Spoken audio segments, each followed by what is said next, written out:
All right, I'm going to put it back. 35 seconds. I don't know who has the intro. Is it me or is it you? It's you this week. Okay. I'll just give you a countdown though. 25. It is not a me week. I did last week.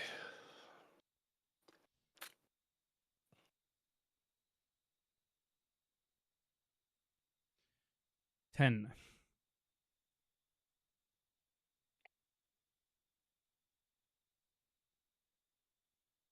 Hello, everyone, and welcome to Answer the Call. What's up? What's up? What's up? Our first one that we're doing together on Twitch.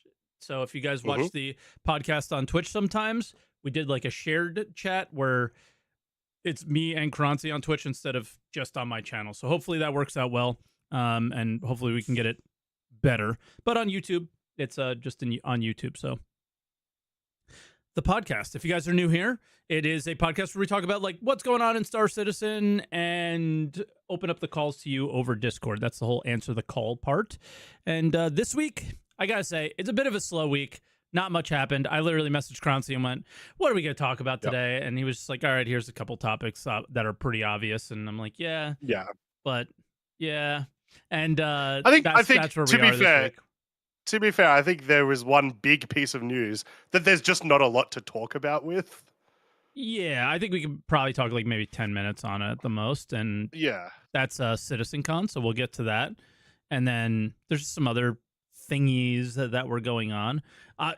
If I can, if you're watching on YouTube a little bit or been watching on Twitch, we just talked about it like 2 seconds ago. But since the last podcast, we turned in the Wicklow Polaris on Monday for a world's first thing. And I know world's first in an alpha video game is whatever, but giving ourselves some goal to work for in a game that typically has very few goals was really enjoyable and really fun. And for those of you who are saying that we exploited, I could say the only thing that would be loosely considered an exploit is the caves didn't close sometimes, and that they would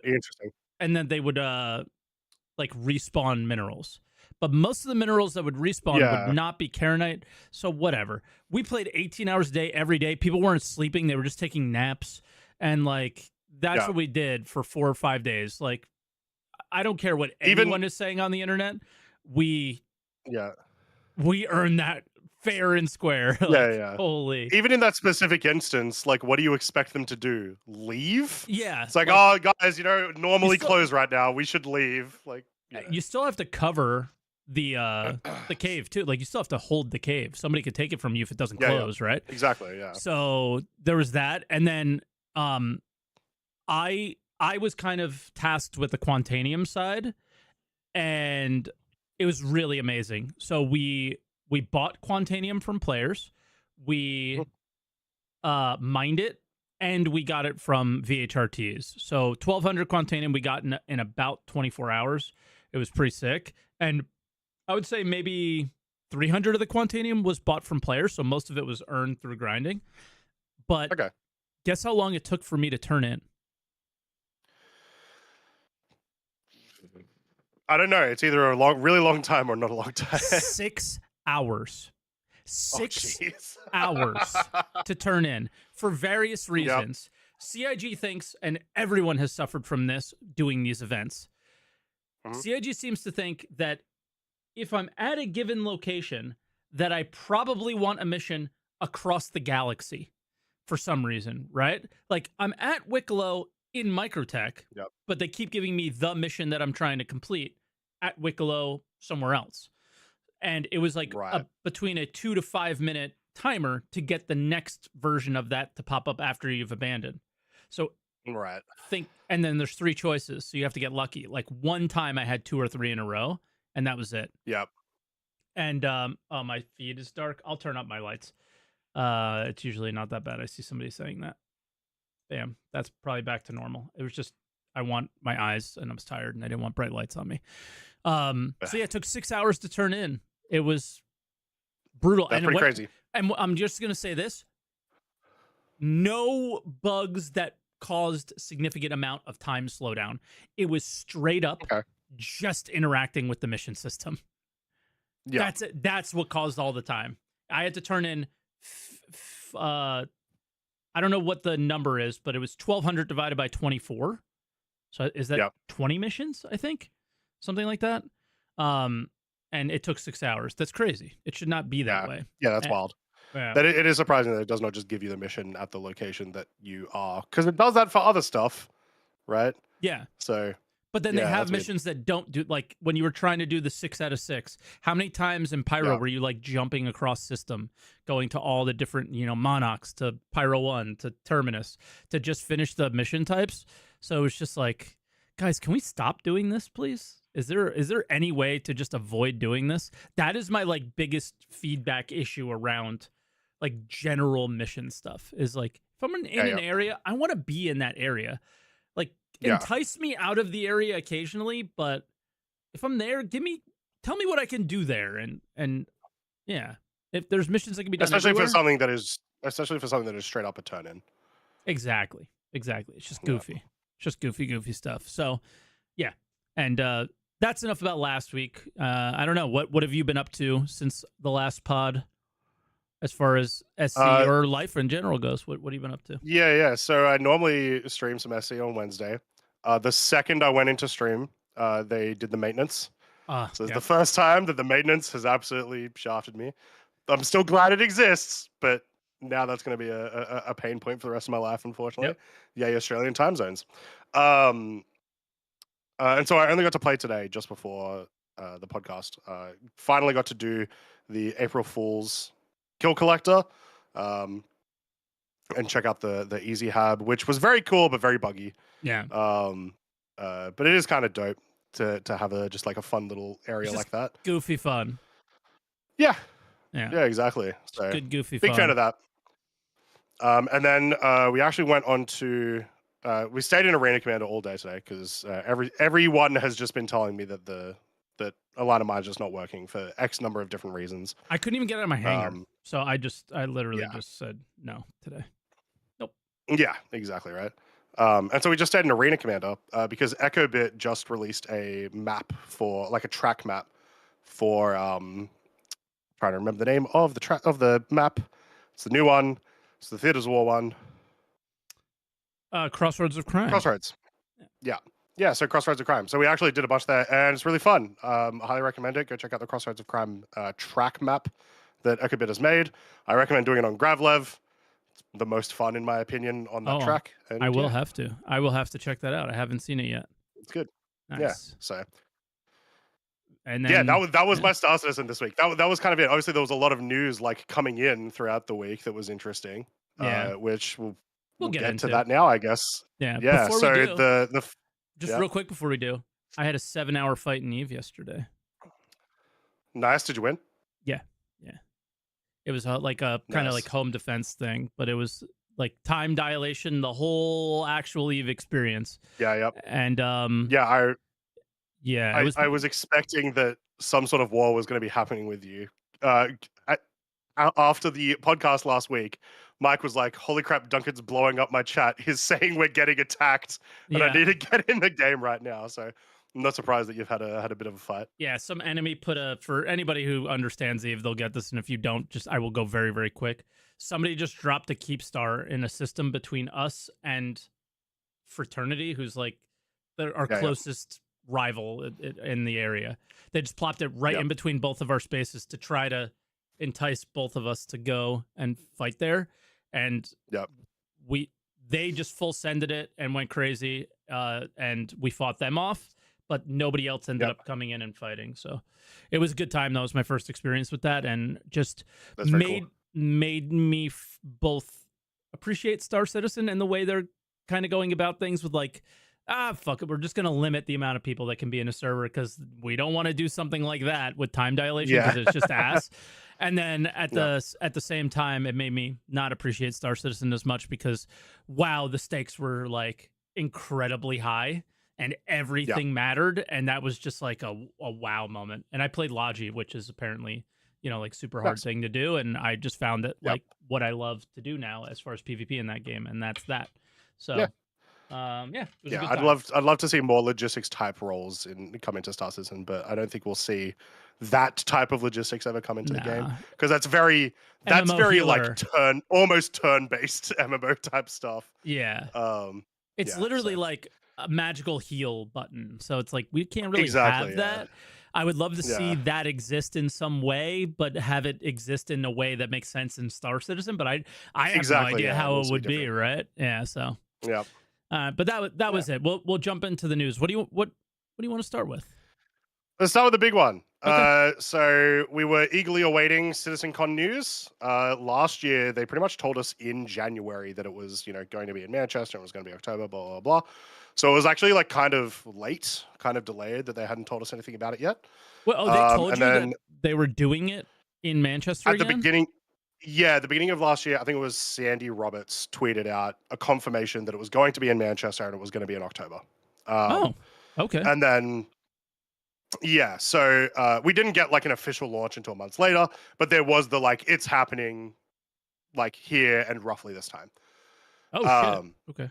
yeah, and so they hadn't announced anything this year yet. So like I said, yeah, so it was a little bit late, and they have announced we're doing a digital. No big CitizenCon meetup this year, which is disappointing.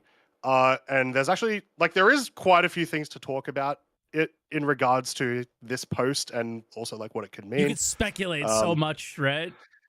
You can, yeah. So me coming from an events background, the value of having an event like this matters way more than some people might think. Like the one that's obvious is like money making. Obviously, while the event itself won't make a lot of money, it does tend to lead to people spending more money on the game. Sure. That's a big one. But the actual community building that it becomes a result of these kinds of events really does a lot for the game.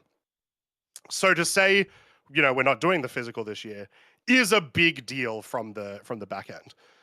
The question is, does it mean that they are in fact reallocating those resources to Squadron.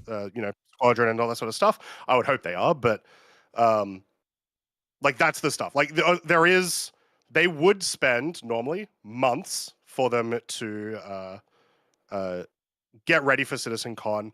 They are taking people off items for a certain amount of time so that they can get ready to present for CitizenCon and whatnot. When you are essentially turning that into a glorified long ISC, and when I say that, they are good. Like the last two digitals that we had were pretty good, but they obviously take a lot less work than a big CitizenCon does. Yeah. Then yeah, there's going to be dev resources there. So, yeah, I'm sad because I don't get to go to a CitizenCon, but if this does mean what it should mean of they're close, See, I look at it differently. you know, If they were close, they would be shouting from the rooftops and doing a CitizenCon yeah. all about this. I would think. Well, yeah, if they were like close, yeah. Like if they were like a few months away, 100%. Like The value that you get from marketing on that stage, for sure. Sure, right? Like this basically tells you it will not be a holiday 2026. Like it will not be Q1 2026. It will be probably holiday 2026. I said that backwards. Like the following, like towards the end of 2026 rather than the beginning, is what that's telling you, which means a whole nother year probably of the year of playability bullshit and whatever we're getting right now, which is both awesome and really crappy at the same time. Constantly getting patches is quite nice, but what's in the patch is just kind of sometimes not great. And so hopefully we get out of this phase quite quickly. That would be nice, but it looks like it won't be as quick maybe as we were hoping. Yep. The second thing to consider is there probably just isn't as much stuff for them to show about Star Citizen that they haven't showed already, because they are focusing more on playability. Yeah, there's not a lot of concepting going on right now, right? So there'll be stuff. I imagine there'll be some things, but not as much as we got at last year's CitCon or the year before. So like that also de-incentivizes them from doing an in-person one. So yeah, that's kind of it. Like it's a little bit disappointing just because it is such a cool event, and it's by far like the biggest community building they do the entire year. But it should be good news. Hopefully. Yeah, they kind of like blew their load last year, and it's just like, what can you do? You haven't delivered anything from that, essentially. You've not delivered a lot of things from Citizencon 2023. So what can you show at Citizencon this year that wouldn't be a repeat of that other stuff anyway? So exactly, yeah. Like, what do you think it's going to be? Like, just basically what we saw in 21, just like kind of a leveled up ISC, and hopefully not Chris and Rich Tyrer talking for 2 hours at the end after you're already exhausted. That was awful. I think it'll be more like SitCon 2022. Is that what it was? Where it was a lot. So 2021, they had the keynote where it was Pyro 3 and the 400i like flew down to Pyro, and like they did the demo thing. I don't think it's going to be like clouds, that. Right? Yeah, I think it'll be more like 2022, where it was just kind of like a bunch of mini ISCs. It was like a bunch of 30-minute ISCs. Yep. Which is fine. I think that's sort of the way to do that. Specifically, I think they show a bunch of Nicks, and sort of start to get us ready for that. And then probably just a bunch of mission content is probably where we're seeing. Like, if they are continuing the process of we're not going to focus on features, we're going to focus on content. The like interesting content is armor, missions, locations, right? And that's about it. So. Yeah, I wonder, like, features. I just wonder what we'll see. Will we see the state of base building? Will we see the state of engineering at this time? Will we see crafting or something? Like, because I just look at this year is, I feel like they could take what they did last year and take them out of the PowerPoint and put them in something that is, in engine or in something that it looks like it's an experience that might be happening soon. Possibly a test preview channel of some kind around that time that might be exciting. I think those are options that they can do. But yeah, I mean, if I had desires and hopes of what the Citizencon will look like, that's what it would be, is no PowerPoints, basically an ISC, which is usually showing what's coming very soon and showing stuff in game with the devs talking about it, not, them having to go up on stage and do a PowerPoint in 30 minutes in between them because they have to set up the next one and all that, right? Yeah.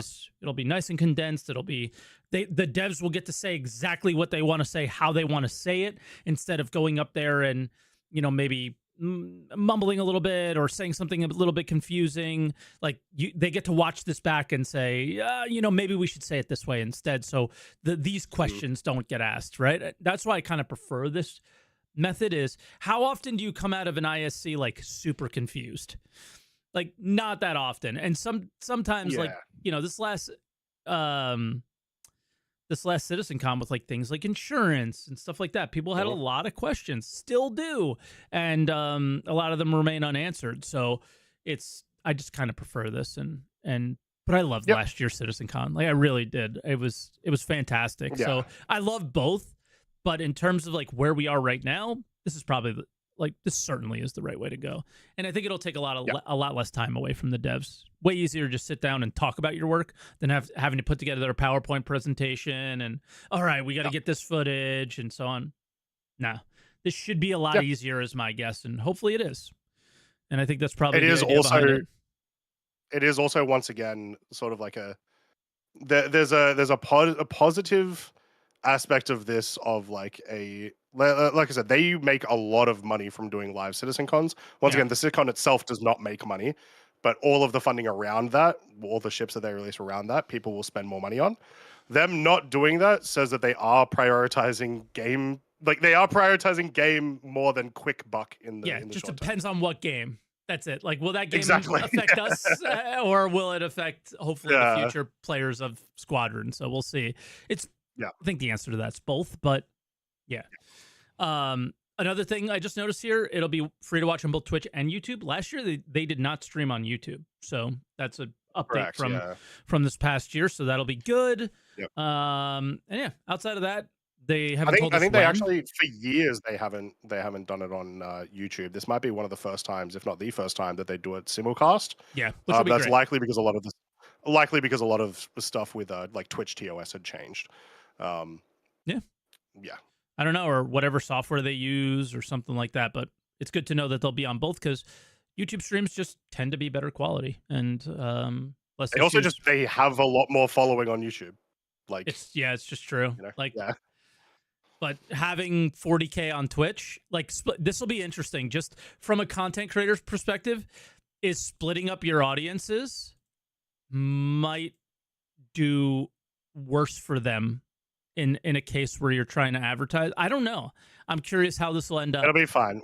People are saying that last year was on both, but it should be fine. It wasn't, but okay. Trust me, it wasn't, because I was live streaming it, and I really would have rather been on the YouTube stream than on the Twitch stream, and it wasn't. At least I couldn't find it. But anyway, that's that. I mean, we managed to talk much longer about that than I expected, but that's all that happened. Everything else is kind of pretty much nothing burger stuff. Do you want to go through the crappy stuff first, or like not the crappy stuff, but the quick stuff? What do you consider the quick and crappy stuff? Test Universe Champions, subscriber promo. Yeah, sure. I don't super even know much about it, really. The only thing I want to point out with Test Universe Champions is they did a lot of like rewards for people, but for things they did it slightly different than they've done in the past. Is the people who got the RSI Zeus Mark II, yes, are people who crossed authority servers the most. So just like a general, like, holy crap, you play the game a lot, right?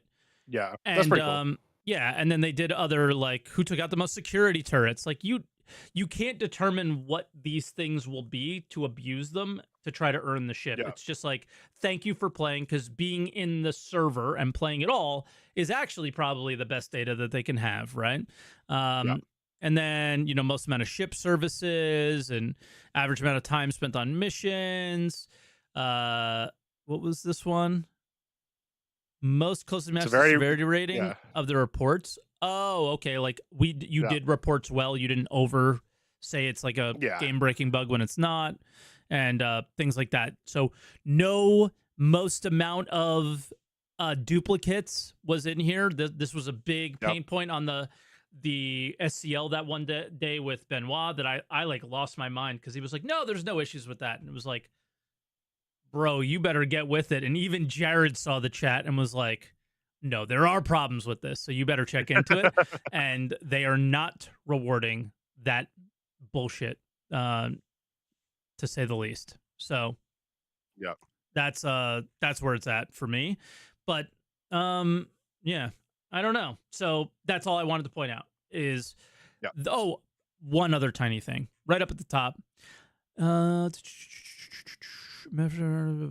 We have a robust incentivization program planned down the road, but in the short term, we want to draw a special spotlight on some of our top testing creators with the rewards to boot. They're trying to incentivize us playing in the PTU for the exact reasons that you and I experienced this morning on live. Not enough people play the PTU. They can't possibly stress test it in the PTU. It goes live. That is the stress test. And obviously the thing cracks and breaks. Like, I don't necessarily blame all the issues we're having on like CIG horrible management. How does this work? How do we get the server stress tested without that? Their idea is to incentivize something in the PTU. I'm not I personally, I don't like testing. Like, I'm not here to test. I'm here to have a good time. Video games are supposed to be fun. And I don't think I'm in the minority here. I think I'm in the majority. Video games should be fun. Playing on extraordinarily broken builds and not working ones is not fun. Who wants to do this? You will not incentivize anybody to play this. Like, you just won't. You won't incentivize enough people to play this. Yeah. No matter what you do. So just stop saying the game's playable and call it what it is and treat it like what it is, I guess, at this point, and just do what you need to do. Like, that's just how I feel. Do what you need to do to get us out of this alpha phase. as quickly as possible. Just do it. Yeah. Like, that's it, man. That's my feeling on it, but I don't know if you have anything to Yeah, for add. sure.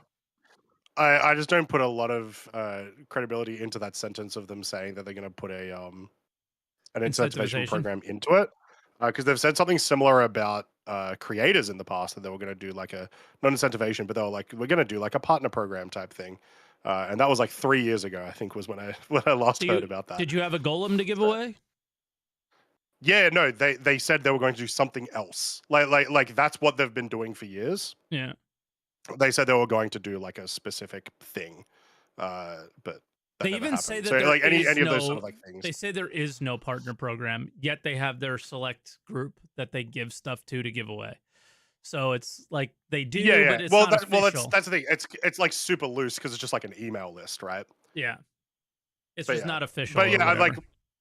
like we'll see what it happens when it happens. In a similar story though, because we actually, yeah, I think this happened this week as well, right? The referral rewards program is changing, and people are mad about the referral rewards change. So I think rightfully so. I'll bring that up. That's not one of the ones I have. I'm iffy, but it's going to depend heavily on what it actually is, right? We haven't actually seen the program yet. So they also did a post this week saying, yeah, like we're going to be getting rid of the current system, bringing in some new rewards, and doing something different. And then, like, I believe they explicitly say, like, whatever your current referrals are will essentially be wiped. Like, everyone goes back to 0. Yes, and that's what people were mad about. Yeah. Just to be clear. Yeah. That specific thing. Yeah. I do want CIG to give us free stuff all the time, genuinely. I don't know. I just feel a little weird about hating the program before seeing what the actual rewards for the program are. But like I get, like, if you're like one referral reward away from getting a Gladius, I get it. Like, that sucks. That really sucks. But at the same time, those people are saying, like, I've been playing for 15 years and I can't convince this 10th person to join. It's like the new referral system may be easier for you or whatever, right? So that's why I'm like, I don't know, but I get what you're saying there, I guess it can still suck. Like, I doubt they're going to give a Gladius to referral rewards or something. Right? That's fair, yeah. I think I'm just salty that other creators have more referrals than me. Bring everyone back down to 0. I'm proud of how few I have. I'm super proud of how few I have. How many have you got? 345. All right, I've got like 30. It's just I would have probably 2,000. I would say, if the referral program started when I started streaming. Yeah. I've gotten 345 by just having it in the YouTube description on my videos. That's well, yeah, that's fair. That's pretty much the only place I put it as well. I don't promote it on my Twitter. Like, I don't promote it at all. It's just there, and I don't know if people like know how YouTube works too much, but like, you can have a like the same description pops up in every video. So I just put it there, and it's just there. I haven't changed much about it, and so I don't do too much. But yeah, there. like I said, I understand. I'm affected like, pretty bad by this. I'm affected pretty bad by this because it goes from 200, where you get like, I think Vandal ships, and then the next one is 500. So I'm like kind of halfway to 500, and I'm going to lose 145 referrals of progress, essentially. Yeah. If I actually gave a shit, I would be upset, but I don't care because I don't think the game is necessarily a game you want to refer to people at the moment. It's definitely at the moment, right? In the stage that we're in right now, where it's like, holy crap, we got to get the game generally functioning. You don't want to tell people to go play this game right now. You want to tell them, hey, check it out. Wait, CIG is not even willing to do free flies. If CIG is not willing to do free flies, then why should we be promoting other people to play it, right? So that's where I'm at. But I also, like, I don't promote people to get rewarded by ships. Like yeah, you know what I mean? Like the rewards are kind of a secondary thing. If I am referring it to someone, it's because I know that they'll enjoy it, rather than anything else. Well, but speak for yourself. Once again, I think some people actively Yeah. try to gain the referrals because like for sure. they could get the javelin and things like that, right? Yeah. Which, speaking of, I did see a pretty cool thing from Morphologist this week talking about how, so apparently he puts other people's referral codes on now, right? He does it like through Patreon or something. Apparently, like 14 people have gotten javelins just through like that system, which is very cool. I don't know. It was just a cool thing that I saw this week, really sick. But the thing about those guys is my argument between like Morph, Knable, and others, you know, that are super high on that list. Burks, I think, has a lot. Level Cap, right? A lot of people we know and that we're friends with, is that's a lot of money, and to just kind of throw what they've done in the trash in a way is something that I was like, I would love to see maybe a minor, like some monument, something in the game, maybe not for them, each one specifically, because, you know, I don't know how many people actually have like 1,000 or more or have javelins or whatever. But maybe like a little plaque or something in game that they can go to and be like, I'm in Star Citizen. I contributed this or something like that. Yeah. And that's, I think that would be like a nice way to kind of move on from that chapter. It is very clear that, and we haven't talked much about the reason for doing this. It's a really crappy system. It sucks. It's old, and a lot of the prizes are pretty outdated. Yeah, it's old. That's what I mean. Like, not the system in general. Like, it needed this. So the way they're going about it, not the best. But the reasons for doing it and their goals for it are absolutely the right way to go, and the right reasons and all that stuff. So yeah, I don't want to bash it. I just, you know, people were upset and we kind of want to communicate why they might have been. Because again, I don't really care, but I do care about why they're doing it, and that it sounds like it's going to be a lot better. So yeah, I want to address like some like there's a lot of sort of like things that people will bring up was like, well, why don't CIG do XYZ? So like one example, a lot of people saying, well, maybe CIG should just give everyone who's like, you know, one referral away from the reward. Problem with that is the person who's 2 referrals away, and then the person who's 3 referrals away. And then you have the same problem perpetuating, right? So you can't do something like that. The other thing is like, all right, well, what if everyone just gets whatever the next tier of their stuff is, they get it. That's essentially the same issue that you just had. The other option of, well, let us continue to, you know, go on the current leaderboard, right? Let's once again say that I'm like working towards a Gladius, which I think is like 25 or something. 10. Gladius, yeah, let me continue 10. That. 10, cool. Let me continue. Well, the 25 one's probably better, for example. So whatever the 25 one is, let me just continue working towards the 25 while the new referral rewards come in. The problem with that is, what if the first 2 or 3 rewards are better than that, and I would rather have that than the Gladius? So there's like a lot of issues with trying to logistically make this work and it not screw over someone. Yeah. It will screw over someone. Yeah, the only one that in my head is like, this would technically work, was everyone stays at the same amount of referrals and they just on the new system.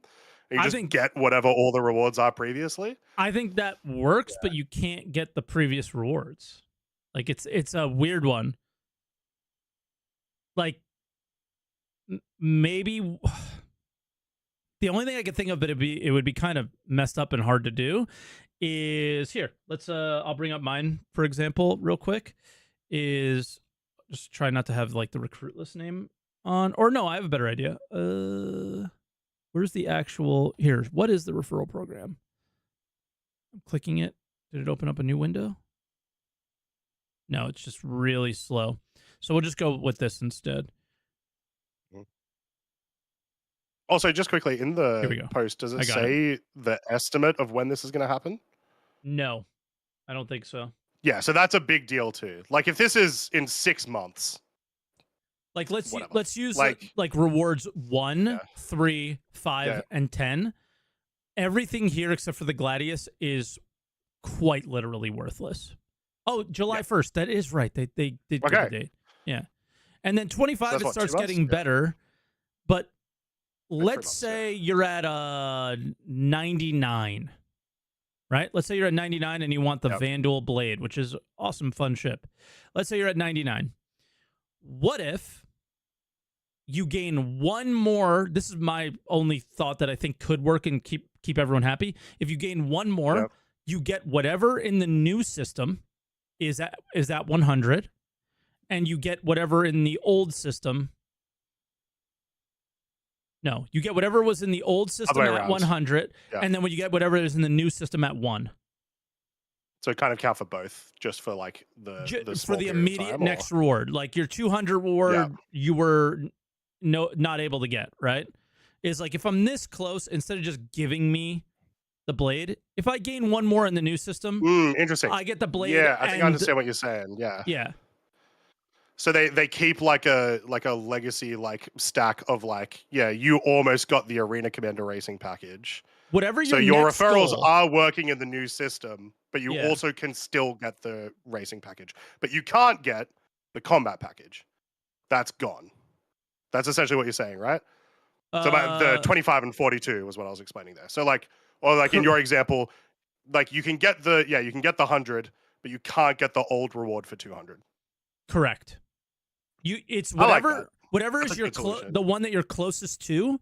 That like, I just think it's really hard to manage. But whichever one you're closest to, you're still working towards that in the old system. And if you achieve it, you get it. But then you start fresh in the new system and are getting those rewards. This way, you're only giving one reward to somebody. And let me tell you something. If you're at 1,000 or something like that, and somebody, and if I'm at 1,043 and I get 1,000 more, give the fucking guy a javelin. Who gives a shit? Like you're letting people. Well, which to be fair might be the new system anyway. But yeah, exactly. You're selling this thing every 5 minutes, so I'm okay with these, because the reason for the new system and the new start is not for these people. It's for these people, right? Yeah. So exactly. try to not affect these people as much while helping these people, because this is what matters. So that's how I look at it. I really like that idea. That'll be the best. But I don't know how easy that would be to implement. It'd probably be really hard. So, because also like if you're pissed off that like, oh, I had 500 and now I can't get a javelin with 2,000. It's like if you're getting 1,500 referrals, I'm sure the new system is going to be pretty good reward for you. Anyway. Yeah, like it'll reward you. Nobody feels bad for you, dude. Like I feel bad for the people who are really close to something that's like on the lower end, and that is, it took them a few years to get 10 referrals. It's going to take them a few more to get 25. It's So yeah. And maybe, how about that? Maybe it's within a certain period of time, right? Yeah. So, yeah. But Morphs in chat, he said, dismissing the people who referred more still feels a bit bad, but probably nobody wants to know what the number one shill thinks. Come on the show and call in, because I am kind of curious. Yeah, but the first thought process that I go through with you there is boohoo, like I don't care. Right, I don't feel bad. But also, your system still rewards that person. Yeah, like your system still rewards the person that's just below the 1,042. They get the 1,042 reward, but then they're just in the new one. But Morph has 15,000, which is why I said those people should be immortalized in the game. Like, what better reward to be in the game that you love, right? Yeah, that's my feeling. Is if I was in that position, that's what I would want. I can't speak for Morph, though. I'm not in that position. So he'll call in. Anybody who's in the call list will probably skip over you to give him a chance to talk. And he is in Taiwan. So time zones and stuff, just to be clear. But outside of that, that's all I have to say on the referral thing. I think it'll be good to get to Morph when we can there. But definitely. Anything else? Monthly report. Yeah. I didn't see a ton of stuff here that was super exciting. What did you get excited by? So a couple of things. I think the last monthly report had nothing on ships. If I remember, it was like that's completely true. The ship section was pretty poggers this month. Yeah, real thick. Yeah. So obviously they talk about the Golem and the Addles, which just came out. Cool. Yeah. We know. They talk about the Starlance attack being moved into final development, which to me just says is almost guaranteed to be an Invictus launch. Yep. Exciting too. A lot of people are pretty hyped for that ship. So Yeah, it should be See good a lot fun. of people talking about it. The Pioneer is still getting worked on, obviously. The big ones are the unannounced ships for me. So first off, unannounced vehicle pass grey box review into level of detail 0. 2 other vehicles receiving a bug fixing pass and final content work, and another ship currently being prepared for its grey box gate review. So that's 3 unannounced vehicles, 1 unannounced ship. The 3 unannounced vehicles, I imagine they're going to be some variation of some of the ground vehicles that we saw at the end of last year during the silhouette page. No idea what the ship is. Could be so many different things. But either way, that is a lot of stuff already, and we're only halfway through the ship section. Yeah. So I imagine we'll be seeing some of those at Invictus as well, because level of detail 0 very close to the end. Obviously, final content, same sort of thing. So yeah, they should be pretty close. Little negative salt to spread on this kind of good news, I think, is 9 new ships in this list, 2 previously sold ships in this list. How does that make you feel? Discounting the Geo 3. and no, so you have TAC, Zeus, Polaris, Apollo, Perseus. Oh, sorry, Apollo, Perseus, TAC. Yeah, Apollo, Perseus, 3. TAC. 9 to 3. Yeah. Okay. Yeah. Yeah. How does that make you feel? Is that a good ratio for you?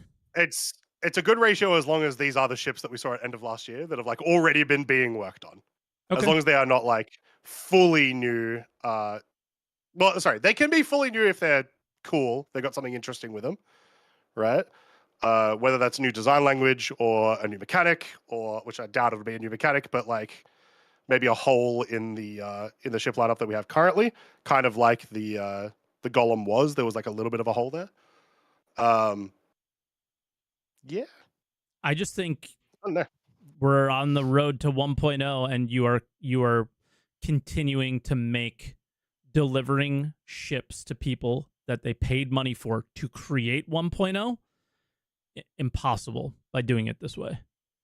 The more ships you prioritize that are new versus going back and doing the old ones at this stage, it starts to become like a problem, I think. And I just look at it and go, I'm not trying to say CIG shouldn't make money. We all know new ships make more money, but I would like to see that ratio come closer to 50-50 rather than be so such a difference between the two is all. But I'm always the one thing I'll mention. I love the Geo. I love the Golem. Like, so it's like, how do you get super upset by these things? But yeah.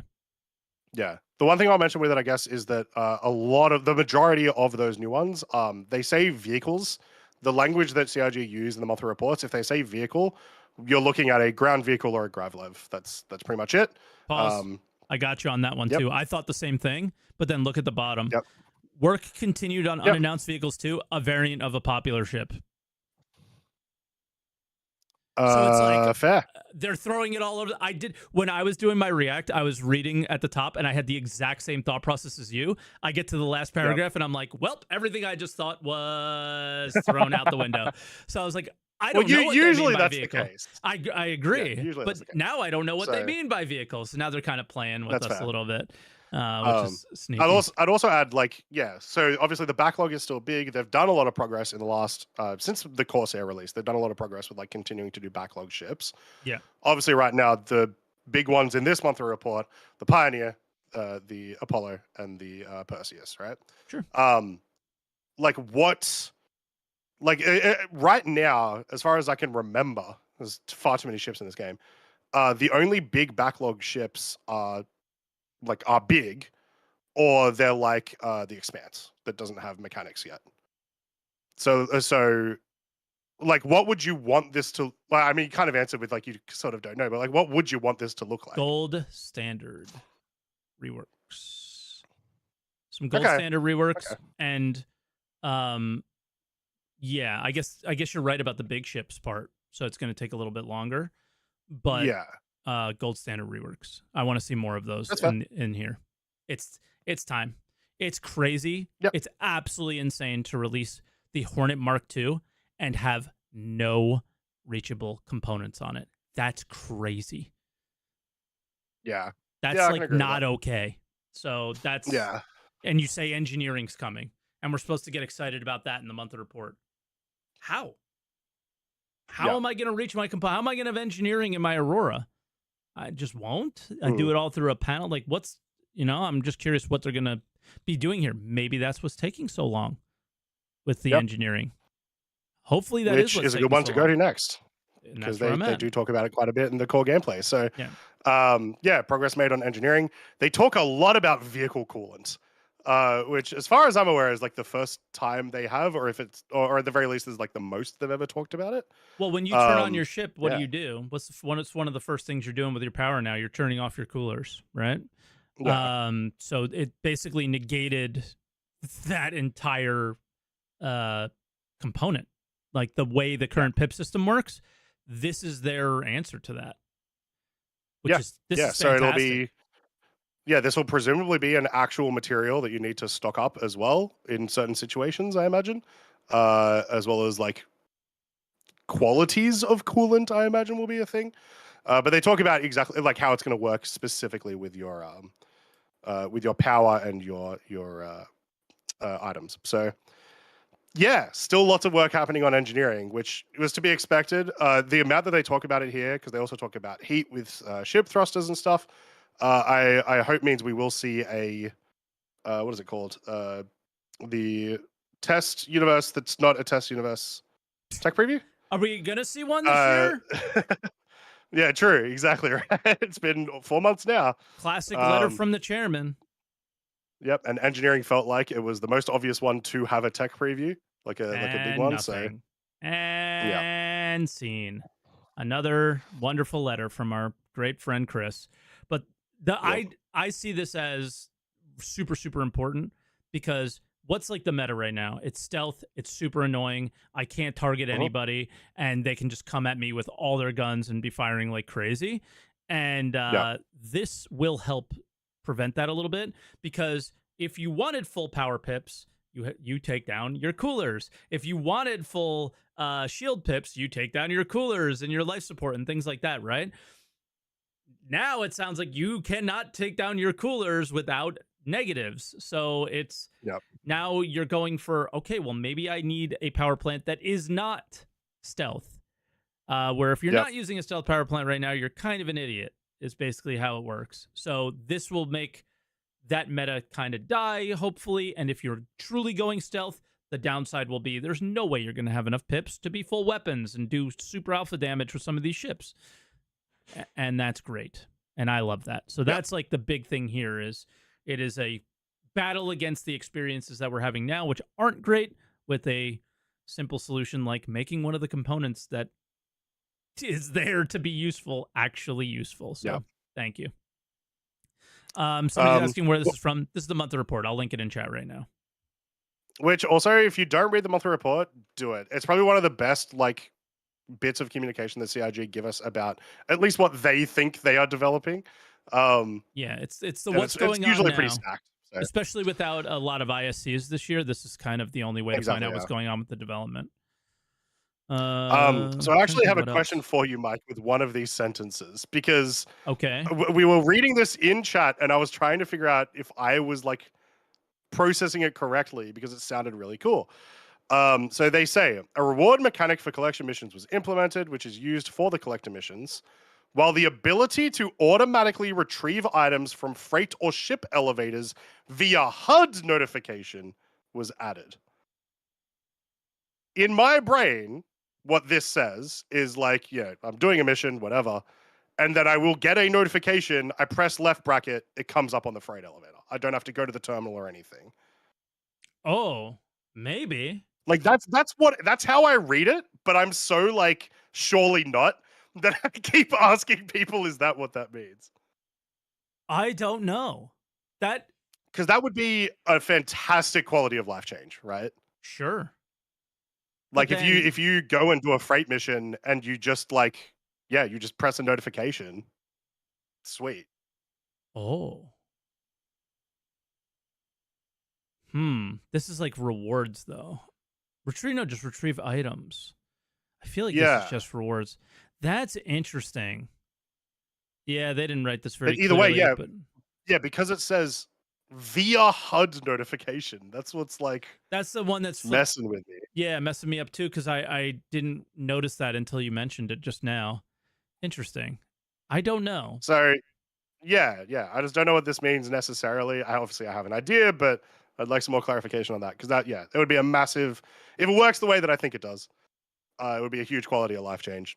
Yeah, Which if you are have always a great. mission and it's like go to the freight elevator at ArcCorp 141 and you go there and it's like call up your cargo with left bracket and you just press it and the cargo goes like that'd be awesome. Yeah. That'd be sick. So okay. And the only other thing here is like sharing prerequisites. I don't know if you guys noticed that, but now they made it so instead of you needing HRT certification to share HRTs or have them shared with you, then now it's more like if I have an HRT certification, I can share it with everybody who isn't like super negative for a Crusader Security or something like that, or excuse me, the Bounty Hunters Guild, and so on. So as long as you're just not bad with them, then you can do it. I have VHRTs without ever doing a mission myself. Yeah. Just because of that. Because like everybody was farming ERTs. I was grabbing the boxes out of the ship. I wasn't actually doing them. And yeah, I earned it that way. So that's kind of cool. Like you're a part of it, but you're not. And I don't know. They're trying to do more. I think we'll see it in the narrative section, but they're trying to do more stuff from like for mission narrative and like in comms notification progress too, including one-way comms calls from mission givers and players and stuff like that. So like Wicklow talking to us more. All stuff that we wanted. All stuff we want, and that's good to see. Economy, can we just skip it, please? So I mean, I do like that they point out that like and then it was battle release, like straight up. Was it overtuned on release? Correct, it was. So but like the problem that I have is, we did. That's true. They then go on to say, like we're going to work more with mission design to make sure this works. My problem is I don't know if we'll see an event like Supply or Die for a little while. Maybe the Invictus event happens to be that, but Align or Mine certainly isn't that. It's just not how that works. No. So it might be a little bit of time before we see any difference there. So I hope they took lots of lessons from Supply or Die, lots of lessons from Align and Mine, and put them together in practice and improve throughout the year, because both were awesome and horrible at the same time. And there's lots of things you can learn from them to make something like truly great. And I think if they actually learn those lessons, they could. I never really look at this section, so if there's anything that sticks out to you, feel free. It's so hard to read. It's technical. I'm not smart enough. Me neither. Like, what the hell is a like? No, it's just it breaks my mind every time. Narrative's the next one that sticks out to me. Yeah, so lots of stuff in narrative. Obviously, all of the patches that we've gotten since really like 3.24 have had a lot of narrative influence in them. More so than any patches previous. And they want to continue doing that. So Wikello was a big deal for them, creating Wikello and getting him working. And some upcoming missions as well that they're going to be doing some dialogue and whatnot for, which is likely some of the stuff that we saw Jared doing his ISC the other week. Where he was doing all of his stuff that seemed like there's some stuff happening in Invictus. I went to Twitter this week. I had to. Oh, wow. They said Narrative also ran a capture session that focused on adding dialogue to several upcoming missions, as well as introducing 2 new faction representatives who players will work with during specific contracts. Now, I'm a little messed up here because it says new, but I feel like Dooley will make herself in the game. We saw on Twitter Anna Dimitriou was at the studio doing performance capture. How can, unless she's playing another character, which is it's likely, certainly because possible. She already plays multiple characters. Yeah, it's certainly possible, but it sounds like whatever it will be, it sounds like it could be her. And if you put 2 and 2 together, Headhunters coming to Stanton, who fights off Pyro and Stanton, or who fights off Pirates in Stanton. The CDF, who runs the CDF. Dooley does, who's the art, or who's the actor that plays Agent Dooley. It's Anna. Yeah. So yeah. My prediction was like, yeah, we'll probably get a Headhunters representative. But then I also feel like they're playing really hard into the Rayari storyline as well, right? Like they're starting to push them as a big faction. Well, they're not playing so I wouldn't hard be surprised into if we get, but they need to. You would think. Yeah, it's true. They do need to up there play that no one harder, cares. But yeah, at least storyline relevancy, they are big in the storyline right now. So yeah. So yeah, I would actually imagine that it'll be Rayari and Headhunters in the near future, and then yeah, we'll probably get Dooley afterwards. Yeah, unfortunately, this storyline's only playing on ISC and in the loading screens. And the loading screens, but I don't think anyone. I would really love to see the numbers of like how many people are actually turning in Rayari missions, because Wicklow is just kind of a level up from that, and I just don't see as many people interested. But if if like you said, if they do something here, I could totally see people going way more in the Rayari side of things for sure. Yeah, exactly. The last thing I want to mention about the monthly report is in R&D, because this is one that I keep following over just like every monthly report recently, which is to do with clouds and dynamic weather. And me continuing to think that it's a lot further ahead than I had originally thought. They mention, obviously, like, some bonuses to gas clouds here, which makes sense because there was a ton of new gas clouds added in 4.1. All the moons of Stanton now have gas clouds, not gas clouds. Well, they have clouds. But then also them talking about weather again. I don't know if I'm ready to make a bet yet, Mike. give me a couple of ATCs. Okay. I think we might get rain in 4.2.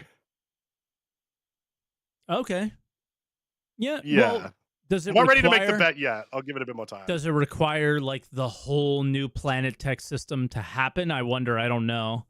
But yeah, maybe. no, like in my head, literally just like pretty much just like a filter over your face that looks like rain is kind of what I would expect, right? Bro, I hope none of the lightning yet. None of the like like the dynamic puddles and stuff that's not going to happen for years. But like just a dynamic weather. We have the dynamic clouds already. Now that clouds have been added to all the moons of Stanton, as far as I'm aware, the only clouds that don't move now are just on the Stanton planets. So I just want. Yeah, I don't know. They keep talking about it a lot, and it feels like it's a lot further ahead. I just want the mining update, dude. I want to go to single material rocks and have them be like biome specific, like they're doing with the Copians and stuff now. That's all I want. Yep. I just want that. Yeah, I think I would be happy with that. In like the first half of the year, to be fair. First half of the year, and then hopefully some level of crafting and base building stuff, maybe. I think if we get any concept talk at Citizencon this year, it'll still be crafting stuff. Sure. Yeah. Sure. All right. Well. Yeah. That's all I got. So if we want to start going to callers, we can.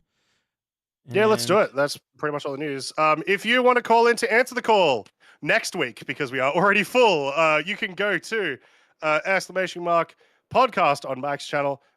If you're on YouTube, it is in the description. Yeah, jump into the green room. Sweet. And just for a note for everybody who's thinking about calling in today, all that stuff, we'll probably keep it to the 5 that are in the waiting room right now, because I told Croncy I was really feeling tired today. I can already hear my wife. We've meal prepped for the whole week, and I can hear her working on it already. So I'd like to get in there and take part and help. So I don't want to be here super duper long if we can avoid it. But our first caller, we're going to go to Morph. But maybe we give Snugs a spot since we snuck Morph in, and we'll leave it that way. How's that sound? I think that's most fair. All right, so we'll bring in Morph, and specifically because it's hard to experience what it's like to have referred 15,000 people to Star Citizen and kind of get scammed a little bit here. So like there's only one person we could talk to on like what it feels like, right? So how does it feel, more? It's all right. How you guys doing? Well, good. Just a minor correction there. It's 18,600. That's right. A little more than that. And then I also have a other account, which has got 2,080 on it. And then I've also used my Patreon subs, which together are probably another 15,000. That's yes. insane. It's pretty wild. I've stopped using my referral codes on my videos. I've only put them in 3 actually. All of my new player guides. Those are the only videos that have my referral code in them. Which makes sense. And CRG don't even pay you. They don't even pay me. No. When I reacted to it, like I know we mention Eve all the time. Like, you guys know that Eve has a program that if a player uses your code, you get 5% of the money that they spent. I'm not surprised, yeah. Like, I've heard about it, yeah. But I'm not surprised. Yeah. I'm pretty good about that kind of thing. It's a lot of companies are, and this one's like, all right, here's a ship at 2,000 and then nothing after. And I'm assuming that's what your issue is, right? Like, one of the ideas here is to create a new program to also incentivize like much later rewards, correct? Well, yeah, I get it. So like from one perspective, it makes a whole lot of sense that they want to redo the referral program, because right now it's not really effective for kind of even the most effective referrers in the community, because after a certain point, you're not getting anything but bragging rights, and only 5 of the total who've gone past 2017 are really even able to show, any kind of quote unquote bragging rights, right? Because so it makes a lot of sense from a business standpoint for a referral program to be refreshed and be made more effective. So I get that. But from the other side of things, and I really was pretty indifferent to the whole topic, actually. I saw the thread. People were freaking out about it before I even realized, I wasn't really paying close attention even after I heard the news.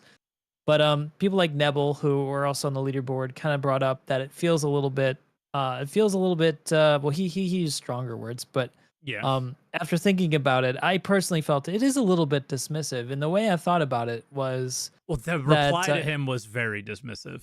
It was a bit dismissive, and I think that CIG, once again, have kind of missed the mark on this, have not really thought it through, from maybe their own corporate perspective, and not really from the people who've kind of gone to support the project. Yep. And I also get like where some people are coming from, feeling kind of like, why do you think you deserve any more than 2017? You don't deserve anything. All right.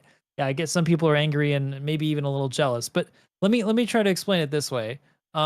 If you've got a company, and I'm not trying to equate myself as this thing I'm about to say, so don't mistake it. I'm just using it as an example.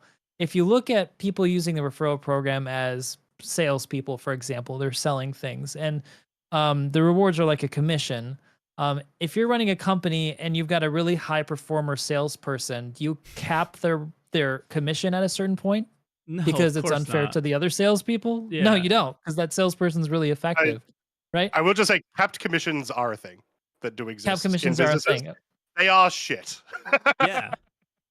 Yeah. So you can only really perform up to a certain point, right? Okay. Well, I mean, it just doesn't, it seems kind of like if you've got a high performing salesperson who's doing a really good job, it seems to me that if you're a business, you probably want to keep that person continuing to produce sales because it makes you money. Just like it makes common business sense.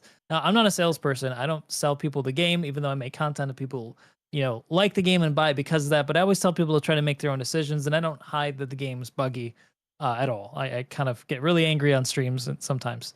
I'm known for that. So from all I'm saying is it just feels a little bit like after all those referrals after 2017, for anybody who passed that, even people who didn't get to the next point, it just feels a little bit like you guys don't really matter. Like what you've done that is not really important. It just kind of comes off of that way to me, and it's not a great feeling. It's really not a great feeling. To be honest. So I don't know if you heard my suggestions for it, but I'm curious what you would think and bounce off the idea for you. Is my whole thing was like, you guys should just be immortalized in the game. Like, is that enough? I don't know. Maybe that's not the right way to ask it, but there should be something, especially if you're going to sunset this program and go somewhere else. The people who were really successful, if I was in your position, that is what I would want, is to just to be like, acknowledgement at least, or maybe, and like have it be something that affects nobody. It's in a tiny little place that if I want to go and look at it and remember my contribution to the project, then I can go there, and if other people see it, then that's great. I don't care, but it's like a nice little memento that's for me, and it won't bother anybody if it's just somewhere in a park on Orison. I don't know, and that's it. Yeah. I mean that'd be pretty cool. I mean, well, I just want to address, like, there's another thing that people like to say is like, you were never promised anything. It says right at the bottom of it, more to come soon. So that right there goes out the window. But still, it doesn't matter. Like, even if you want to say, all right, they didn't ever directly promise anything, it's still not a really great gesture to people who had continued to refer people and even spend a lot of effort doing so. Not to say that I have, but certainly there's a lot of people who have spent a lot of effort in the referral program, really try to like talk to people friend by friend to try to get them to get Star Citizen, who really religiously believe in the game. I definitely don't do that myself, but like, for those types of people, not just myself, it just does feel a little bit dismissive. So I think that if I were on their side thinking this through, I would have at least tried to arrange some kind of final commemorative award. Yeah. Like, just to say thank you for what you've done, like some kind of formal thank you, I think would be greatly appreciated. And that could come in some final ship or some unique skin for like that's what I said, a ship or like a suit of armor or something. I said like, you should be able to skin your javelin that you earned in a unique way that only you can. Each individual that earned it can submit, or like maybe there's like a color by numbers book that you get to choose your colors and for certain sections of the javelin the way you want. Maybe you can get it and have the Ninetales javelin with spray paint all over it if that's what you want, something like that, right? But I mean, God, guys, it's thousands of referrals. And like I saw somebody in chat say, well, who cares? It's just basically a popularity contest. It doesn't matter if that's what it is. It contributed to the project in a significant way, whether you like it or not. And Morph isn't necessarily wrong here at all, saying, hey, I have 18,000 plus and the rewards stop at 2,000. It just doesn't make any sense. And if you're going to sunset this thing, maybe one final thing isn't. And I will say this, I've never complained about this once, not once. I've never emailed CIG and said like, hey, were them more nothing. I've never said anything. But since they're taking this away, it just does feel a little bit dismissive. Look, like, I know some people don't get it. They think that YouTubers, like, they just like, it's an easy job. You just talk on the microphone and the video produces itself. But I got to say, I spend most of my free time making my content. There's a lot of effort, and I'm not expecting to get anything back from it. But, a thanks would would make me feel better. So, I mean, that's all. I mean, I don't want to sit here and ask for anything either, because it feels really bad to do that. It's up to them whether they want to do anything. Like, if they don't want to do anything, like, fine. Remember, go ahead, Morph. I'm sorry. Think of it this way, like no, it's fine. There's a little bit of a delay because I'm in Taiwan, because it can make it a little difficult sometimes. Think of it's a referral program. What is it? It is a mutual benefit system. Yeah. You promote the game, and I give you something, and a little something in return. Ultimately, the person who's running the referral program is getting way more than the referrer. That's just how it works. That's an understood function of a referral system.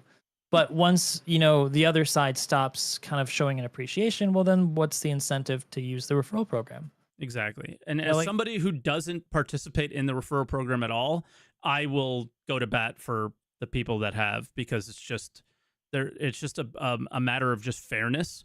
And for CIG to take in this situation and not really do enough to give back, and then their solution is to kind of throw away all those extra rewards when the new system will probably come with more rewards. I think that was always kind of the promise from when Sandy talked about it and others, is that people that had gone past that last number, that they were expecting something to show up at, like, maybe 5,000, 10,000, whatever, and for them to do stuff there, and they just never did. So the idea of sunsetting this and taking that away just never made sense, because that was always the expectation. And it does feel if I may, Morph, just because I'd like to talk. Go ahead. Yeah, shit, and then I immediately forgot what I was going to say. It'll come. take your time. I guess like this whole thing though, there is this like from this perspective of the issue, which regardless is still a small part of the issue, which is why when we were focused on talking more about the people that, you know, just before a reward type thing. But in this specific version of the issue, like, is it not the case that all the people on that ladder, at least all the people on the, you know, the top 10 people on that ladder, are still going to have all the rewards when this new system comes in? Yes. Or at the very least, they're going to get like all of the biggest ones. Like it feels like it's an issue this week and that's it to me. No, I mean, okay, so it's more about sentiment. Like, yeah, we still have the rewards. That's not really the issue here. It's the issue is just dismissing what went beyond the original 2017. So if someone put like a lot of effort for it, and I'm not saying that I personally did, I just happen to have videos that people watch a lot and they use my referral code. That's just how it ended up being. But there's a lot of people who spent a lot of effort beyond 2017, and to just dismiss those efforts as not valuable feels to me like a bit of a slap in the face to the people who had continued using the referral program past the 200. You get what I'm saying? It's about the sentiment. You can also it's just the sentiment apply this. It's not. It's the same exact issue as the person who's at 9 referrals and doesn't have anybody to get the 10th. Like, it is the exact same situation because they are still just yanking that progress and just throwing it in the trash. So it's, no matter how you look at, like, you can, because you know how the internet is, they're not going to appreciate this conversation and understand a lot of it, and they're going to make shitty, mean comments, and that's what it is. But you can take this conversation and literally apply it one-to-one to somebody who doesn't have a big YouTube channel, to somebody who is just trying to refer their friends and all that stuff. It is the exact same problem, is that there were no rewards for you, and whatever was going to be there and whatever will be there at the end, you will not be receiving. And then, you know, and we're just talking about straight up just like a little acknowledgement, and not all. I don't think anybody's asking for the world here. Like, what are you going to have? No. At this point, like you already have founder's armor or something. You already have a javelin. What do you want? A moon at this point? Like, you can't ask for any more. Moon. Yeah. I want a laser beam on my moon. Yeah, exactly. And you want it to work correctly, right? That would be fantastic. So, like, well, I don't want to ask for too much. Yeah, like, what more can you really be asking for as far as rewards here go? It's more of like a, hey, you know, we just show some respect almost, is what it kind of feels like. And from the outside perspective, it's just like, give some of these people respect. That's an insane amount of money. Because you can put a dollar amount to how much you've actually earned them at the minimum, but most likely people spent more. You could do a dollar amount for the average backer number and say this is how much more for Knable or whoever got. But in reality, it's like that was just their first purchase. What happened after? And you don't know. Like, the money could be significantly larger. And it's a fantastically huge contribution. So I hope they learn from some of that feedback. They have plenty of time to address and adjust, and hopefully they do. And that's how I look at it. But yeah. It's hard for me to like ask for anything though, because there is a bit of this that feels a little. I'll do it for you. Weird and icky. So I don't give me anything if CI just give the rest of the people something that did something with the referral program to say at least thank you before you close it down, and that's all. I think that'd be good. Yeah, I say the same thing, but in my way, the thank you should be something in game, because like I've said it a couple times. I don't think it'll be there anymore. But you know, I had like there was Salty on an icon on a screen in Siege of Orison. Like, I'm in the game, and I know what that felt like, and I feel like if people that actually had way bigger contributions to me would get something like that, I think it would go a long way. But something bigger than that. Like, I mean, mine is like literally 3 pixels big, but it's there, and I know it's there, and that felt really good. And, you know, I just think something like that can go a long way for people who did that stuff. But indeed, and I don't want to also overlook. Sorry, go ahead. I didn't. I was just gonna say, it's I don't know. I keep feeling like it's such a like this specific example. Yeah, like I would be for a reward for people that are on the ladder, right? Like I think that would be cool. I just really do not think it's necessary. I think it is a like my brain is like, would this issue even exist if the ladder didn't exist, right? Would like one thing I'd like to understand from you, Morph. You said that you still put your referral code in like some of your videos, right? Only the three starter guides. Cool. What before this week? What was your incentive to do that? Because you do something very cool that I wish more people did, which is, you do the Patreon thing where you get other people javelins and stuff, which is insanely awesome. So what has been your incentive to continue to have that there? My incentive was the metric, like having a set to have an actual metric to say that my video had referred such and such, so that I can look at it and say, okay, my video has been effective in some way in getting people excited or some way, like it's contributed in the project in some way. It's kind of just for me, really.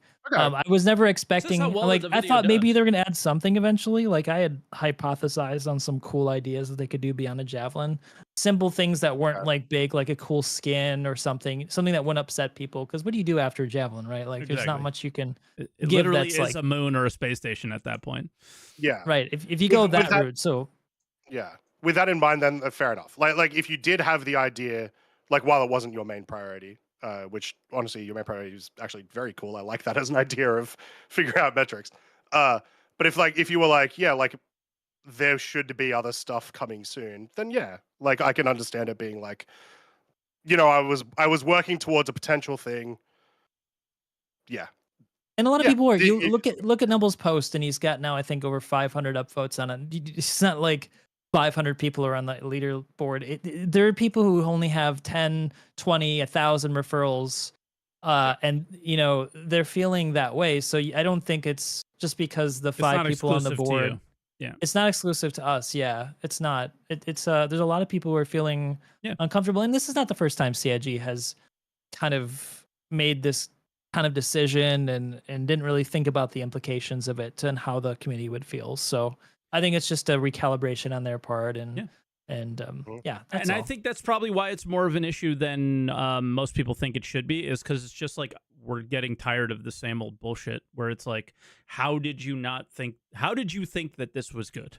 It's just like, how many times do we have to tell you this? How many times do you run something past us essentially on Spectrum and just have it just totally wrong every time?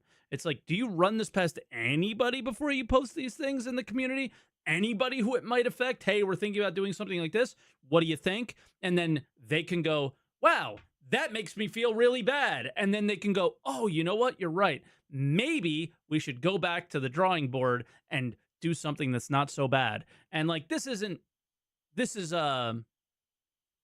probably the least bad thing in those examples that they've done that, because again, I don't think it affects that many people. It's just a referral program. I see you in chat typing over and over again. It's an opt-in. I see you. You're annoying. Stop. And we had nothing else to talk about this week, guys. Yeah, come on. Like I get it, right? But I think that's what it comes from me. Is just like, I put my head in my hands. Like, how is this still happening? How are we not thinking things through?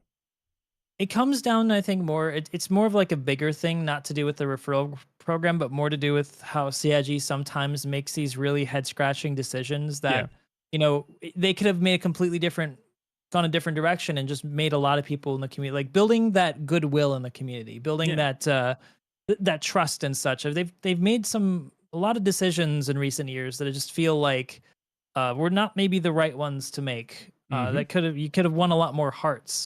Yeah. And that's the kind of building that good positive community sentiment, that good positive will in the community. I think they should try to take that opportunity anytime they can. Agreed.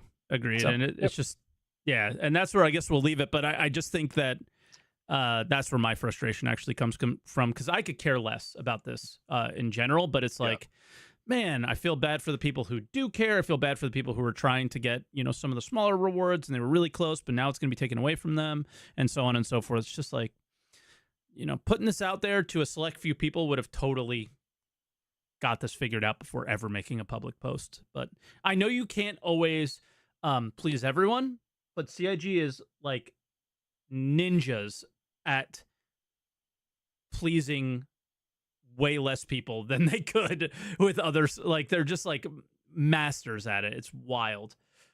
So yeah, but just while we have you, Morph, yeah, and to bring it around a bit more to like a the other aspect of this, what would you like to see in the new referral program?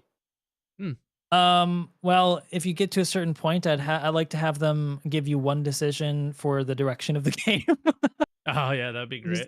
I'm just kidding. And mine would be nerf the A2, but There's 10,000 referrals, PvE servers. Let's go. Right there. I was throwing a lighter fluid on the fire there. I think that, you know, giving some kind of exclusive like skins or something, or like exclusively skinned armor to say like your community founder or something like that, kind of building up. It doesn't have to. I mean, I think ships are good too. I mean, ultimately, regular people will be more incentivized by getting some cool ships attached to their account. So, I mean, the current system was really good up until a certain point. Some of it was a bit outdated and behind the times, like the early gray stages. cat and. What would you want to see at the pretty much, 1 through 10? What would your ideal be? Well, let's see. I think that, you know, a good set, like a cool set of armor would be one of them. You know, a cool weapon, couple cool weapons, you know, then you build up to a small ship. Like I think the Gladius was a really great that was very good. Like it's like level 10. Yep. It's a really good ship because it's always well taken care of because it's in squadrons. So I think it was always a very good one to have in there. That should stay right where it is. Yeah, right where it is. I think that's a good place to leave it. And I mean, what's bad in that list? I guess the ones that have to do with arena commanders, so nothing to do with arena commander, should all just be at, you know, ships and maybe some cool skins, and that's it. I mean, I think that's it. I mean, I don't know what more else to say about a referral program than that. I think that just makes a whole lot of sense, really. You wouldn't want to see a change in the system itself, just a change in the prizes. Yeah, I mean, I like also that they've been recently in the past 2 or 3 years, they've been having like short-term one referral rewards. I thought that was a really great system. Yes, but they've been doing that for at least 5 years. But I have 37 Drake Dragonflies, guys. Got so many of them, too. It's true. It's true. Maybe switch those up a little bit. I feel like they should be a little bit more generous with some of those. Yeah, maybe like 5 gets you a Titan or something. But yeah. I would like to see, like, if they change the system itself, I would like to see like store credit. Like let me decide what I'm spending like my referral bonuses on, right? Rather than it just it kind of is. You can take the ships that you get from the referral program and trade them for whatever you want. I've done that with a number of ships. You can trade them up. Yeah. You cannot trade them down.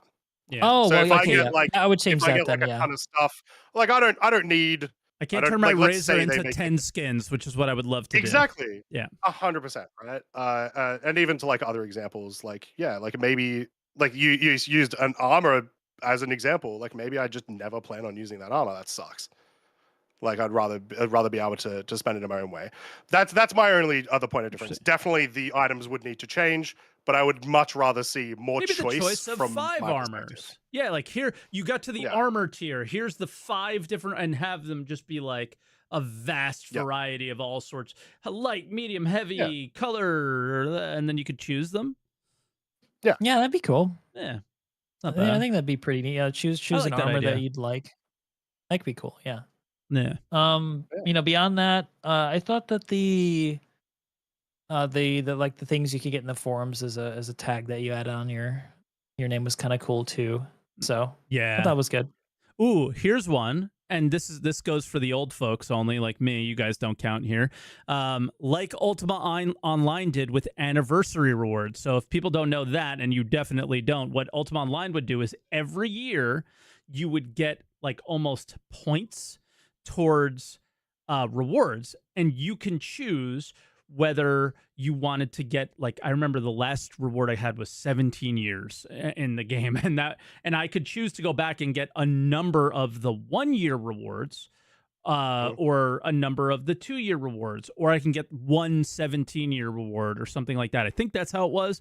It's been about 5 or so years since I've played the game, so I can't remember. But you could basically go back and get rewards that were like legitimately useful to you. Like I remember one of them was like a black dye tub, and I loved, dyeing my armor black, and I could, and so I would go. I remember not having it. And when I was able, I could go back to a previous year reward and use that. And yeah, that's not a bad idea. It's like you earn points and you can choose what you use your points on. Yeah. Indeed. Love it. And whatever it is, it just needs to give the person who's referring people just has to make them feel special. It'll incentivize them to go refer other friends. And I just hope that the next system still has a ladder, and it has those short-term referral systems, so that people who refer long-term still have incentive, and people who refer, a friend just, when an event comes up, they also have something to get that's within reach. Sure. That works for me. Yep. I think that's probably where we leave it before people get more mad at content creators for talking about content creator only problems in their minds. But I think it is not a content creator only problem, obviously. And I think that was the main point that we were trying to get across here. Is I thought this was a content creator only problem, but it is not.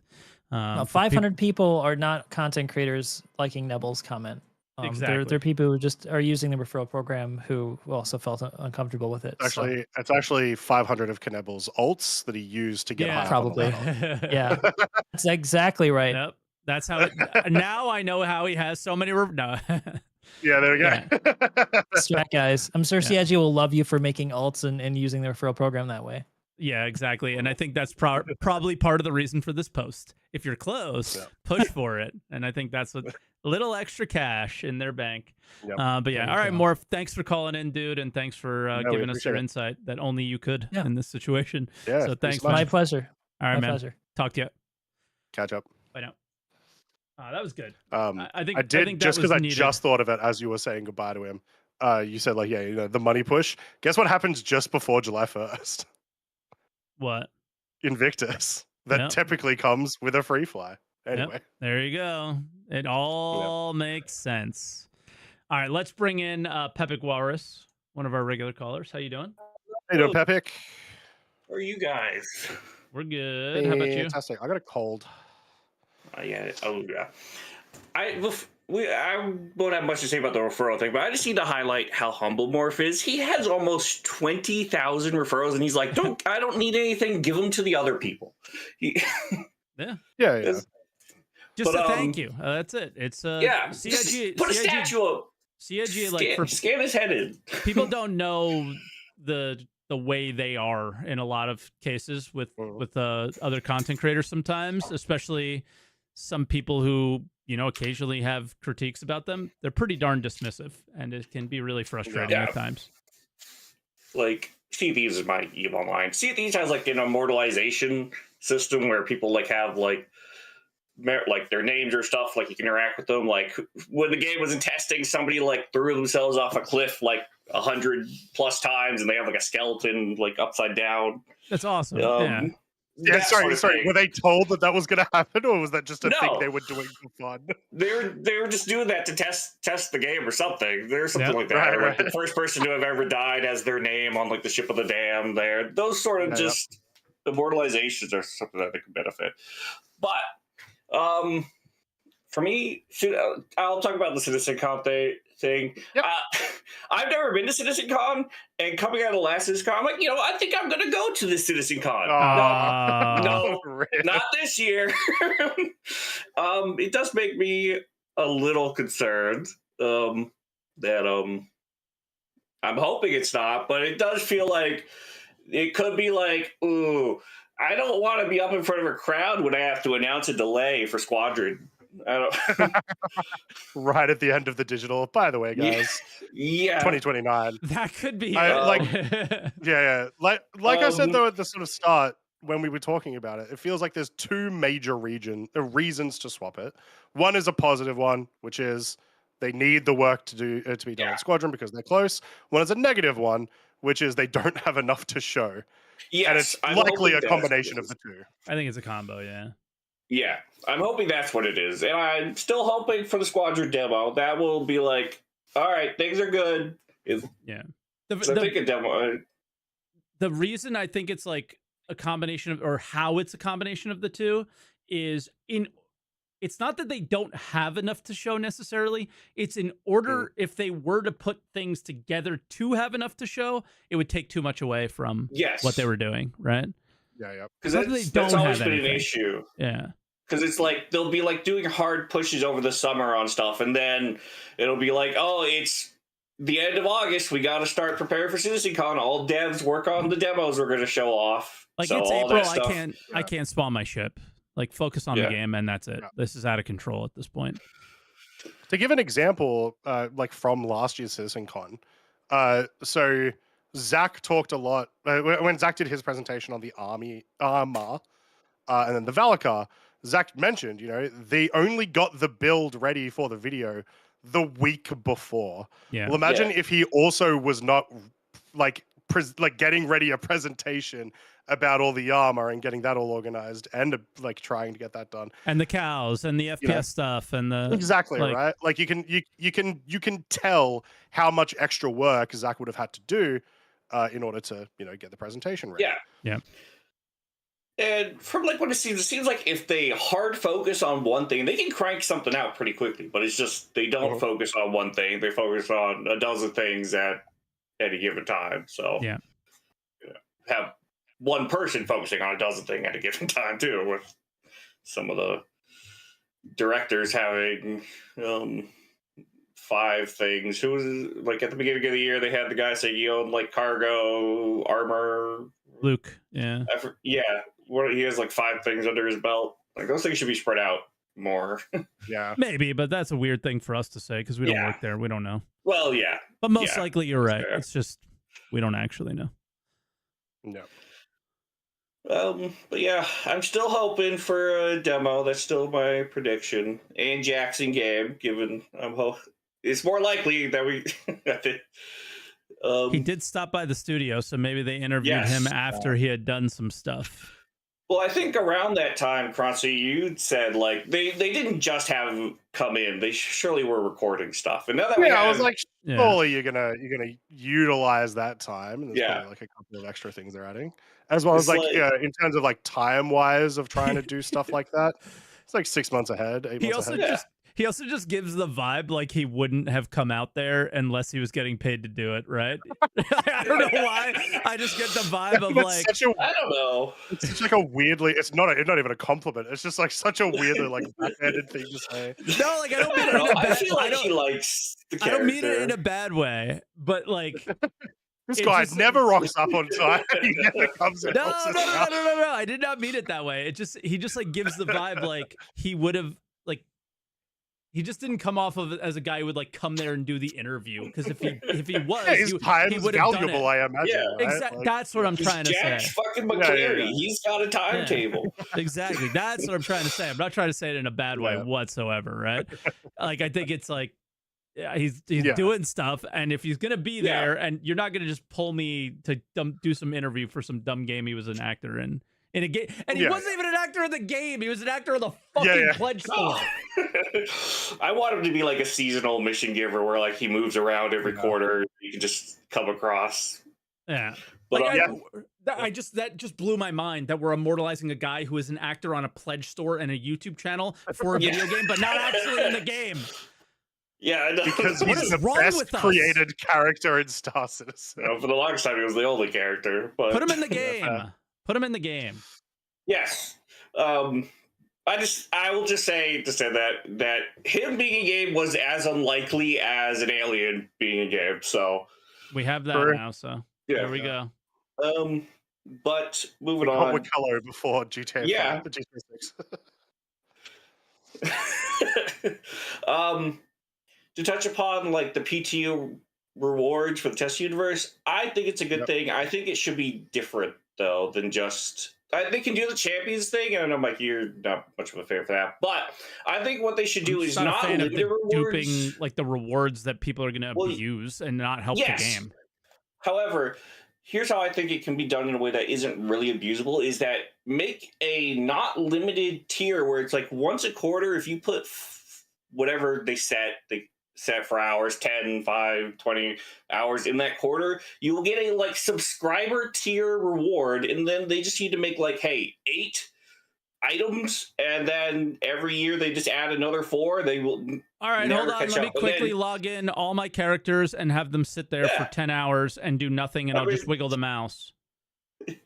That is, as well as that's also like not very incentivizing as well for like people to do proper stuff in general, because that reward's not particularly cool. When they're like, here's a guardian, you're like, all right, I'm gonna actually go and test.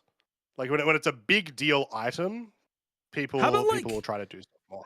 Yeah, how about like when the golem comes out or the geo, that it's not given to just Evo members, which is usually what it's like, Evo members and content creators. Maybe give it to everybody so they find the bugs for it and report them. Like this is the PTU. Who cares? Who cares how many people have it? And guess what? What if some of those players are content creators, but they don't know it yet, and they only have 1 viewer and they just started, right? Yeah. Like, I consider. And how do you start when the most important thing that's happening of that day, let's say, you can't even use because you don't have access to it? It's ridiculous. Just to touch on that very specific instance, when I first started streaming Star Citizen, the only reason I had back then, the only reason I was a subscriber was because that way I would be on the even playing field with all the other Star Citizen streamers, right? Yep. Yeah. It's not fair. That was the only reason. Yeah. I again, a content creator problem. But like these, but also a everyone player problem. Yeah. Yeah. I thought you used to have everything on the PTU. Didn't that used to be the case? Sort of. Like you used to have like all the ships and stuff, and sort of, and then they started monetizing it. To like, PQ access is $10, and it just started getting weird. Well, yeah, the phases where they made it like you have to be like the $10,000 concierge to get into phase 1 was, or spend $10. Yeah, or $10. It's but I get that point. I just think adding like an additional sort of item rewards that you can earn just by playing the PTU as well is a good, like, just a tree of items that you can work through. Yeah. Similar to how Sea of Thieves again has it. They have their test universe, and it's like you put an hour in a week, you get a reward, and they have like a 200 plus, probably more now, 400 probably now, of weeks of rewards. Something similar to that. It's just, all right, I'm going to put a little bit of my time into the test universe and then get something for it in the main game. I guess the big this will be my final thought. The big sort of problem that CIG have that a lot of other games don't have in this regard is like they can make some really good incentives for people to do PTU, but because there's a new PTU every single month and it is buggy as all hell, people get bored very, very quickly. And like there is a limit. Like you can start offering people javelins and they'll stop. Like it's just you've got to test too much, right?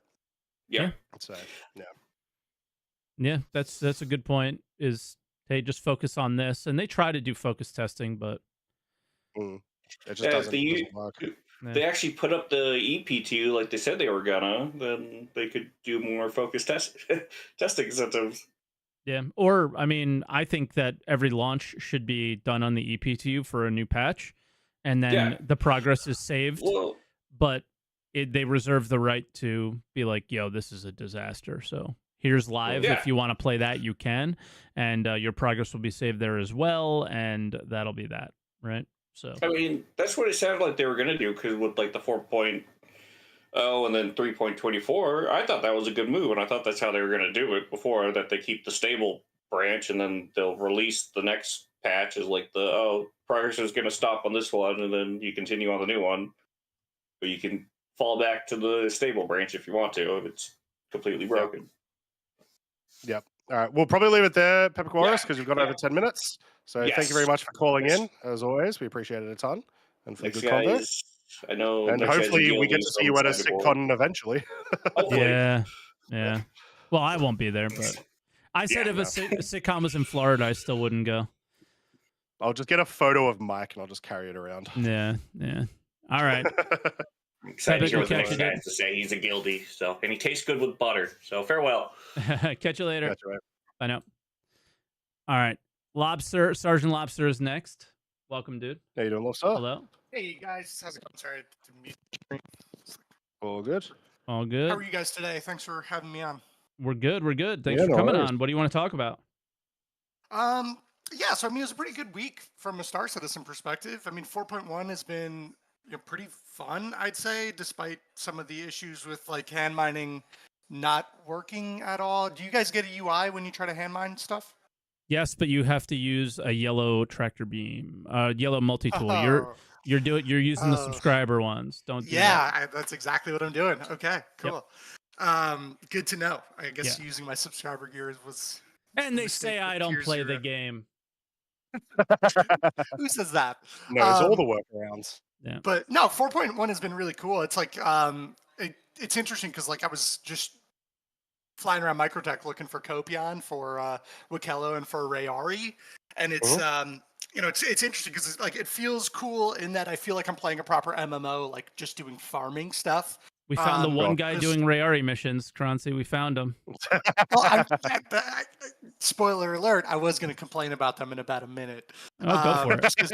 No reputation, like no ass. rewards for doing them. They're like turning them in. Like, how is there no right click in the inventory screen turn in feature? Like, how did this come to live without that? It's like, but yeah, it's like the event, like the B plot, right? This is the B plot.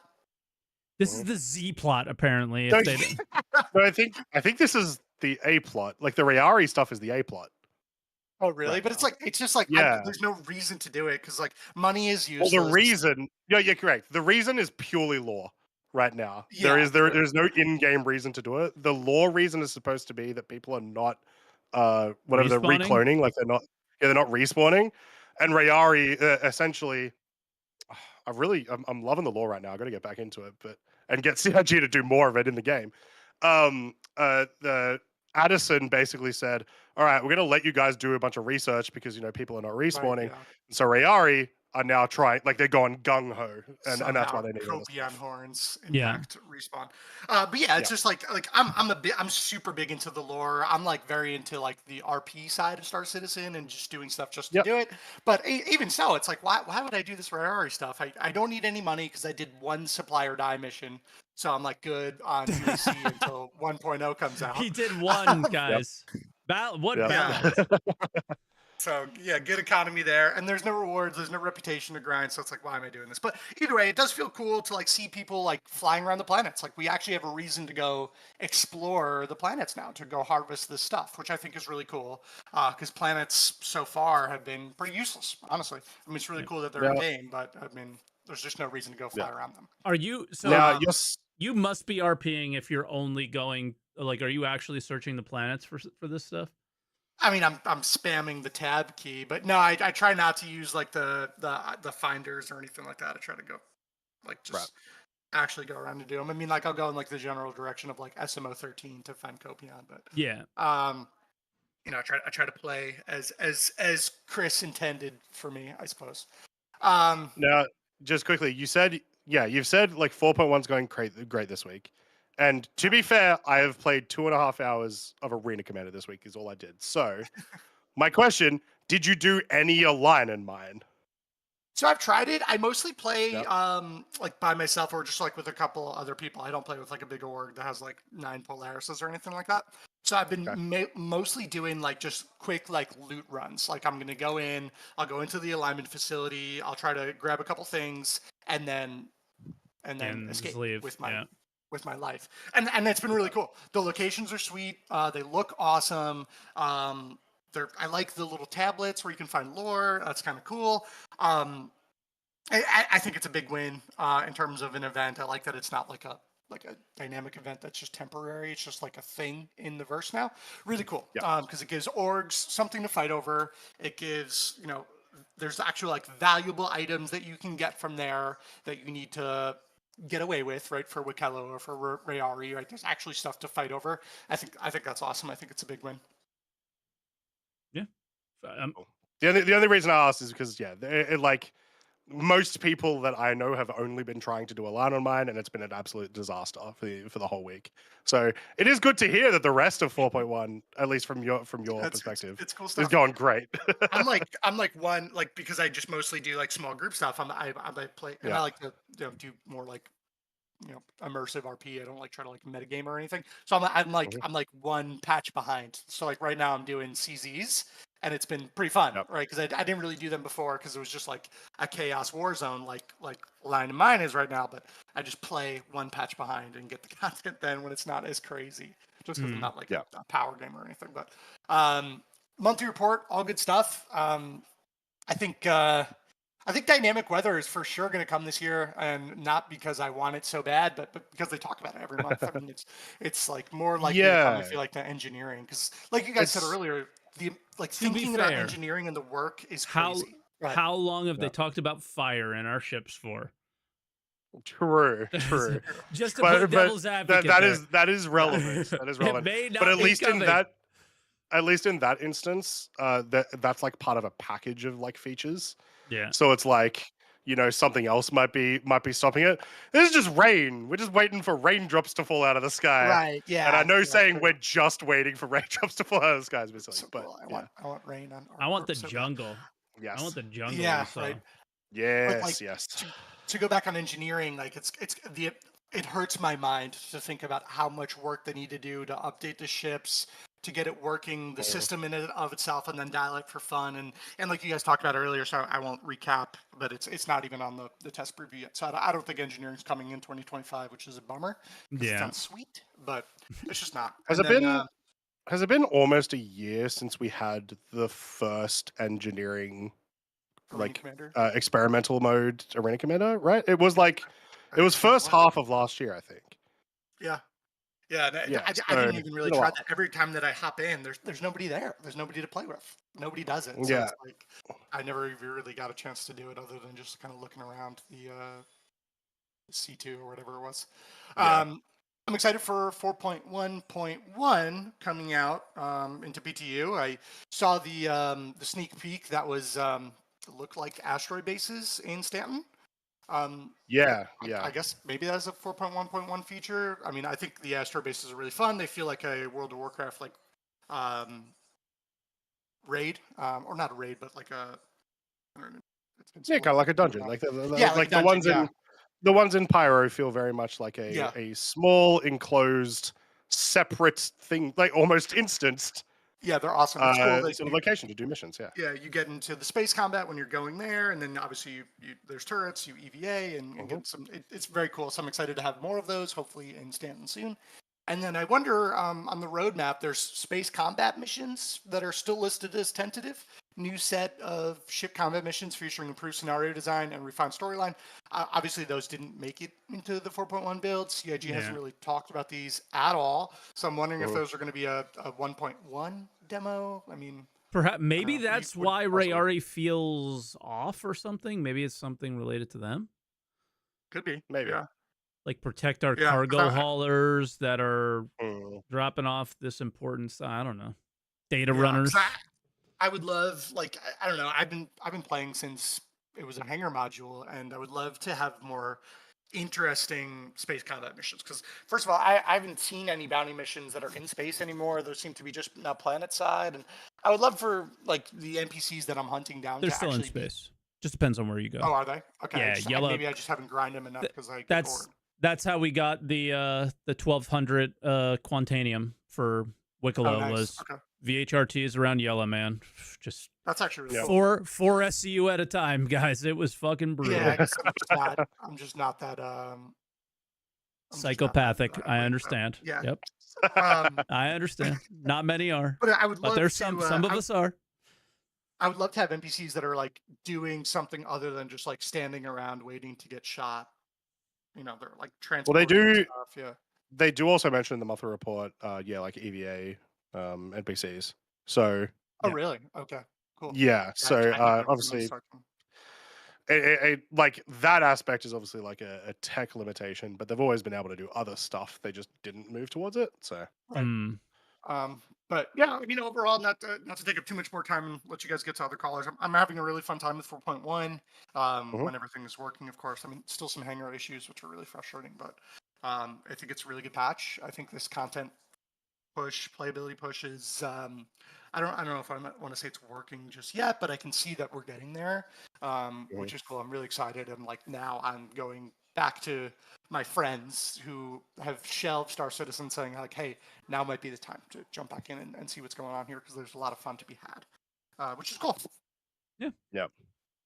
But yeah, awesome. I guess just last things to wrap it up. Mike, are you going to go to the Florida Bar Citizen in July?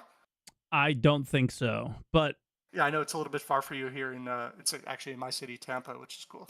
It's not bad. It's 4 hours, same as like going to Orlando. So if I was to go, like I've been to the Orlando one, there's no reason not to go to the Tampa one. It's just it's falling in a time where I might go visit some family, so I don't know for sure yet. I gotcha. Yeah, that guy who I wish I remembered his name, because I've been on this thing like 3 times. But he has like an RV that the interior is like a constellation with like 5 computers to play Star Citizen in. It's pretty cool. Yeah. Oh yeah.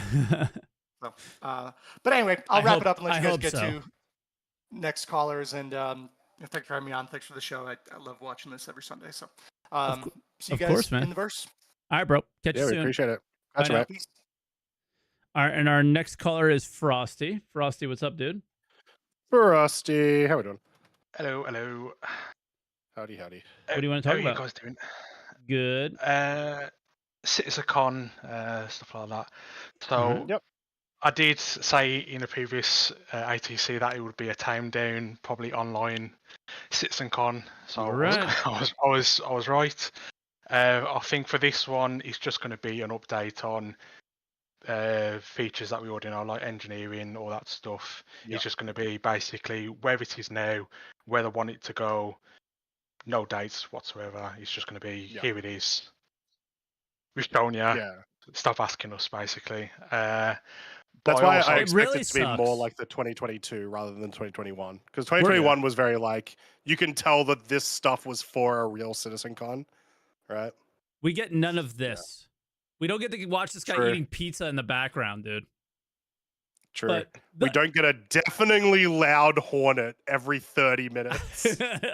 I will say, though, this section of the show in 2023 was pretty rough to watch. In 2024, I had so much fun watching this. I think they improved on it so greatly, and it was super good this year. So, like, I'm half memeing, like, making fun of this, because at points it was obviously like awkward and it's like, all right, you guys are stalling for time.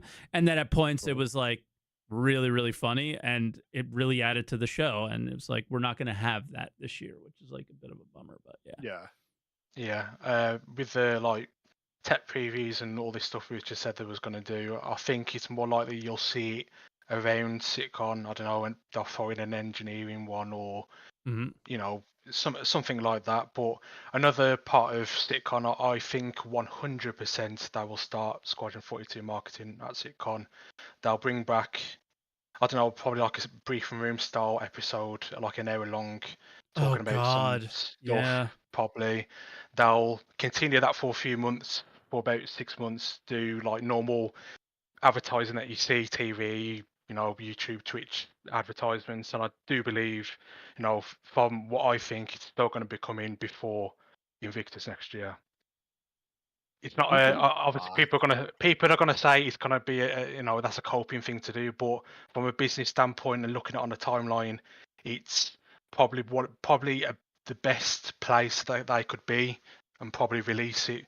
And obviously Benoit said that they want to finish it out this year, and if they do, they're not going to leave it until later in the year when they've, you know, major companies, you know, are moving around their games to avoid GTA. And obviously PC doesn't come, you know, originally like this year, it would come next year. So the later they go next year, if they don't finish it this year, then the more in the red they'll be, you know, getting towards the PC version of GTA 6. So what was you going to say? Sorry, Croncy. So you said you think Squadron before Invictus next year, right? Yes. Okay, so the problem with that is what we were talking about earlier, which is it doesn't really fit the timeline, actually. If that was the case, then you would 100% be doing a physical sitcon, and that's your release date announcement. That would be roughly 6 to 8 months before that, like, potential release date.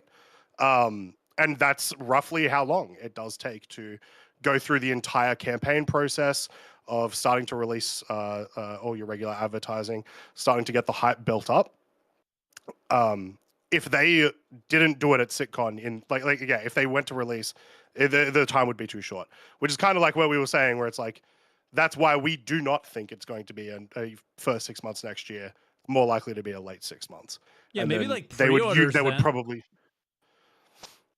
I mean, just looking at it how it is, because of obviously, like I said, people want to avoid the PC version of GTA releasing, and that will come late next year.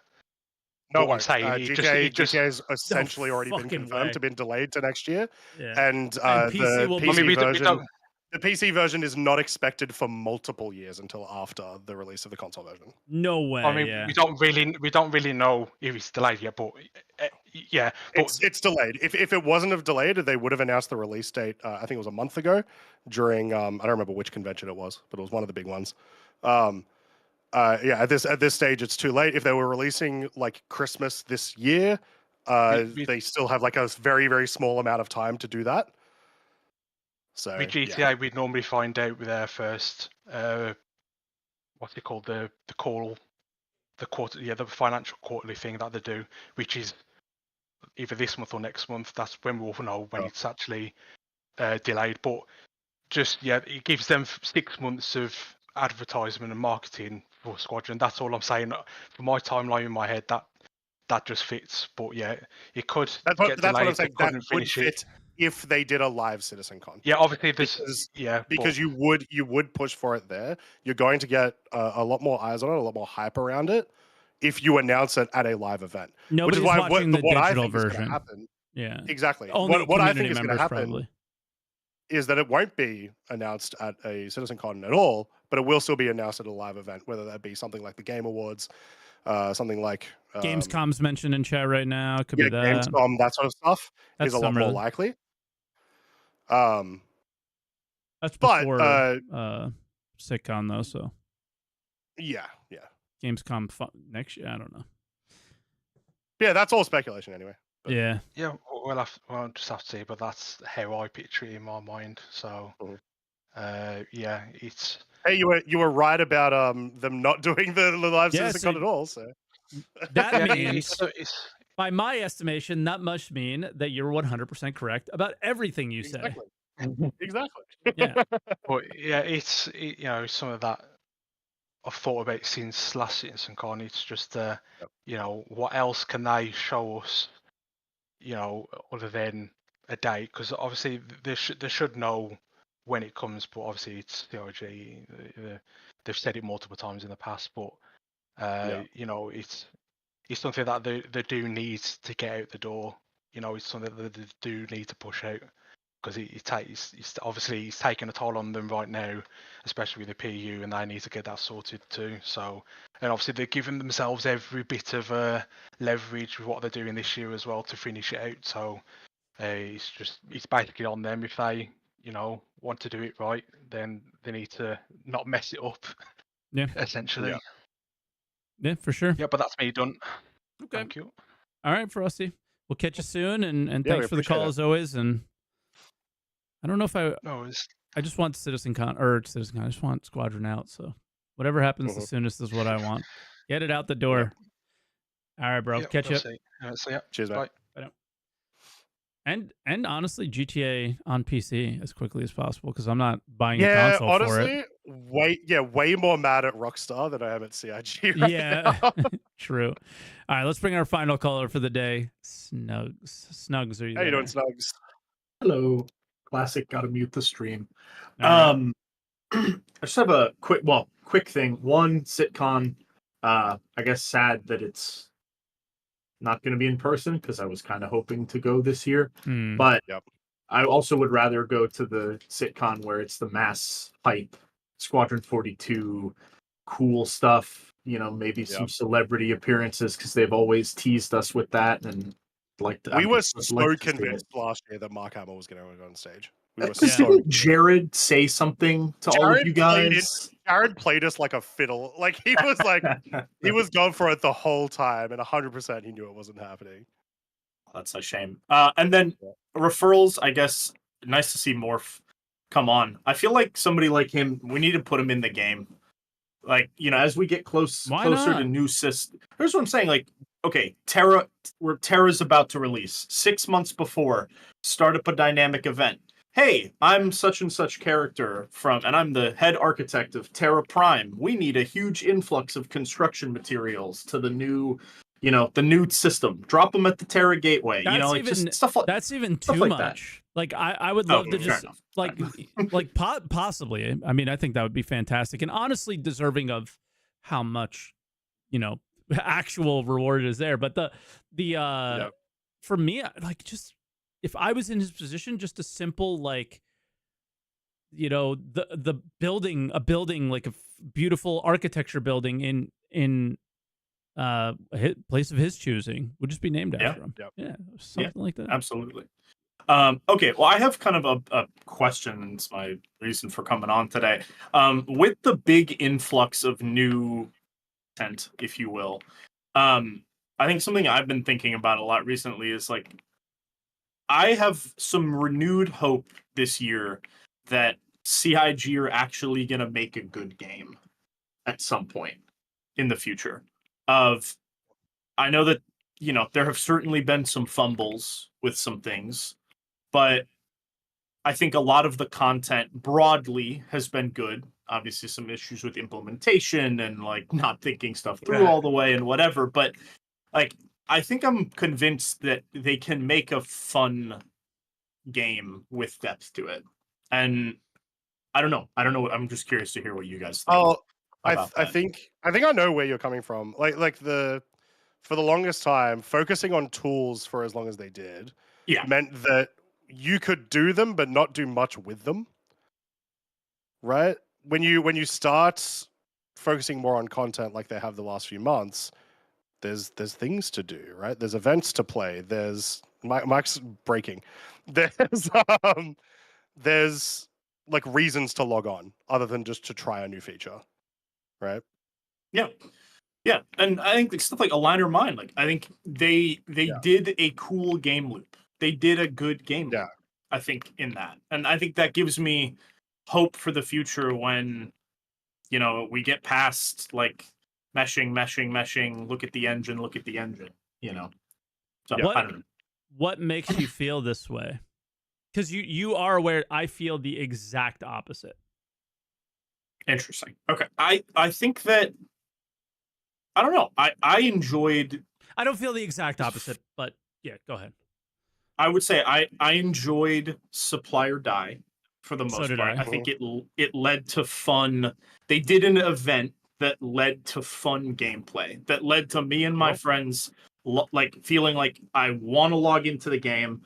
I want to play. Yeah, I'm having fun for the most part. Supply or Die was the best thing they have done yet, in my opinion. Minus the absolutely brain dead rewards for it, the just insanely broken rewards. Yeah. Oh, I mean, dude, day one of Supply or Die, I pulled 4 full hull C's of copper and corundum out, and we all made hundreds of millions of credits doing it. Yeah. The just thoughtless part of that. Let's ignore that and look at it. I would agree with you in that case. I severely struggle with their insurance systems, and I don't see. That's what I struggle with, and that's where I will probably always struggle with until they're implemented in the game. Again, Tier 0 implementation of everything. I don't want to harp on it. It was more good than bad in 4.1. So it's not worth mentioning, but the future is what I'm the most scared of because it doesn't seem like they're making a game to me. It seemed like they made one really good event. I see your point. But I think a line in mind, I know it's not an event, and I think people keep saying it's an event on like Reddit and Spectrum and stuff, but the game, I think the way that they're going is going to be full of sandbox activities. And I think if this is an indication of what they think a good sandbox activity in game loop is, like that's what gets me excited, because I think it's a good sandbox activity. And until even you like until you break it down to the point of, okay, you're earning that Karenite to earn those ships through the barter, but then once you've earned it, do you go back to it? Unless they keep adding rewards to it. Do you is there ever a reason to go back? Do you ever, like, I am so, it's a hill I'm gonna die on, and people get upset, and I literally don't give a shit. It's the if you're not needing to recycle stuff, you don't go back to play the content. So if the content is super enjoyable, that could be a thing and that could be true.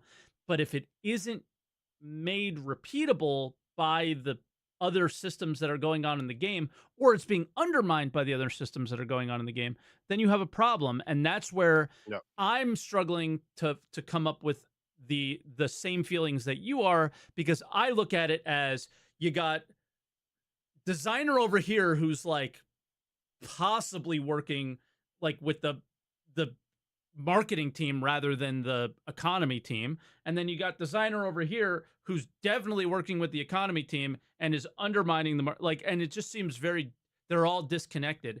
I would feel the way you feel if it seemed like everybody was cohesively working towards one common goal, which should be Star Citizen 1.0.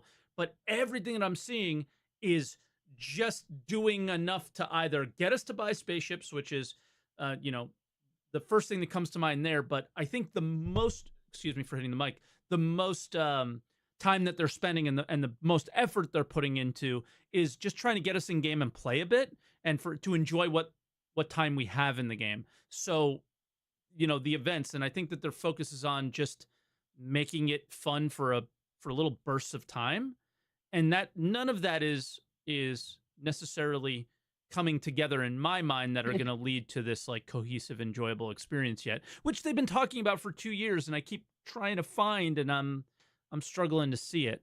They're doing a better job at like getting me to like, hey, if I want to complete this event as a minor, I can, which I love. But one thing I was just going to say was like one reason why this mission might still speak to a lot of people is because it is probably the most repeatable thing we've had in the game that's enjoyable, that is not just go down to bunker, shoot, leave bunker, get UEC, right? But it does still have the problem that you were talking about still exists. Yeah. It's just extended, right? Yeah. So people will enjoy this for a while. For longer than normal. For longer than anything else we've ever had.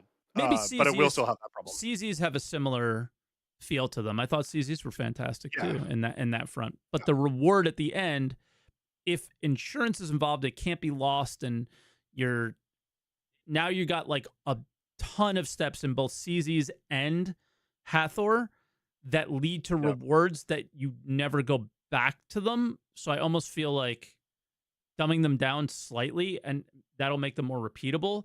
And then the rewards could be, I don't know. I'm not a game designer, but I could just tell you how I feel, and that's how I feel. Is like, I'll do the CZs until I get the stuff, and then I'll never do them again. And is that a good thing? I don't know.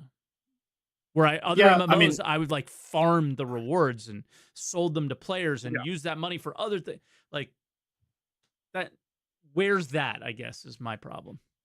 Sure. No, 100%. But I think I look at stuff like Wikello as an example of, maybe it was Zylo who posted this week in response to something on Spectrum of like, we have a ton more planned and a ton more we want to add to Wikello. And I think I see a world where Wikello's just one of many people, people who are giving you missions and bartering. And like, I love that we can barter for stuff now. I think that's so great. And even just little things like seeing him pop up in the MFD with the voice line that's on repeat every single time you show up.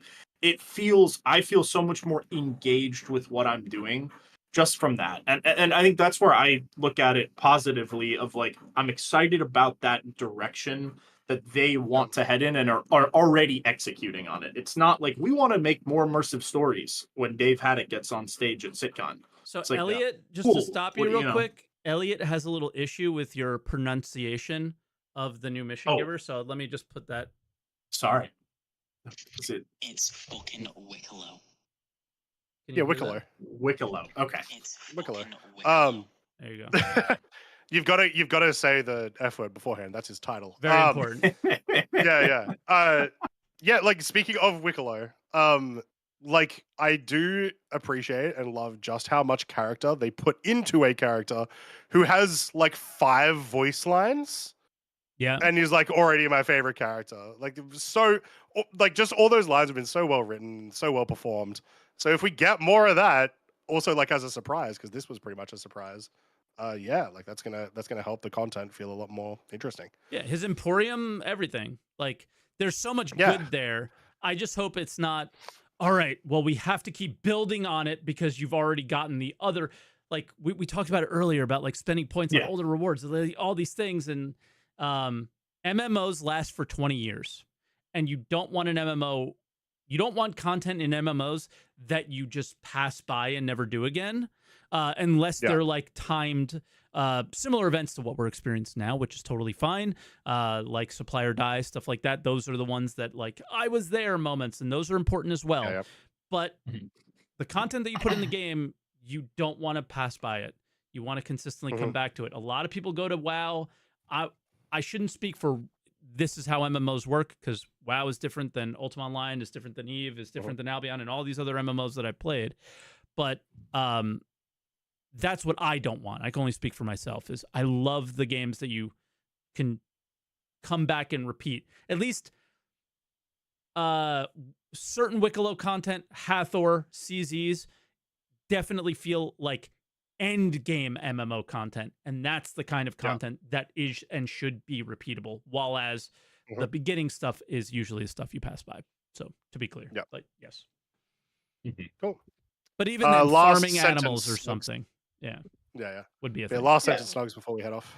I think my point is they definitely have a lot to figure out. That's clear. Like insurance, all that, 1,000%. I'm totally there with you, Mike. But I think they're starting to take steps in the right direction, in my opinion, with like the stuff that they're doing. And I disagree with that. CIG, we gotta praise the good when the occasional bit of good comes, I guess. Absolutely. So. Absolutely. But, and I feel like I always try to. So it's 100%. Yeah, it's just I don't feel the same way you do, so we had that discussion. No, that's fair. That's fair. Yeah. All right. Well, I appreciate the discussion. All right, man. I appreciate both you guys for what you do. Thanks, guys. Yeah, of course, Snugs. Catch you, dude. Catch you, mate. Bye now. All right, that is Snugs, and that was the show. So thank you for watching, everybody. And I said to Croncy, let's go for like an hour today, and we had one of the longer episodes that we've had. The Morph jumping in and being like a second. Yeah, that was great. Yeah. Obviously, I thought that was really important, so we took like half an hour with Morph, and that was where our time would have been. But yeah, so I think this was a pretty good episode. It was really good to hear his perspective because I think it's important. But I think we also hopefully got the perspective of people that are a little bit lower on the ladder than Morph as well. Yeah. There. So yeah, for sure. Yeah. Anything you want to say before we head out? Yeah. Happy 800 million, everyone. Let's go. They did some financial report apparently, and they lost a lot of money I don't last think year. I don't think it's the normal one though. So it's the UK one. It's like the super like if you have to be like a lawyer to understand what's going on. Oh yeah. So, I want the like regular report that's like easy to digest that they usually do every year. Yeah, that they morph to make make themselves look good. Oh, for sure. But I still want to know about like certain decisions they made in 2023 and whatnot. Yeah, exactly. So, well, that's usually the end of the year, which we didn't get one last year, did we? No, it's normally the start of the year. It's normally the start of the year. So we got it. We got the 2022 one at the start of 2024. Yep.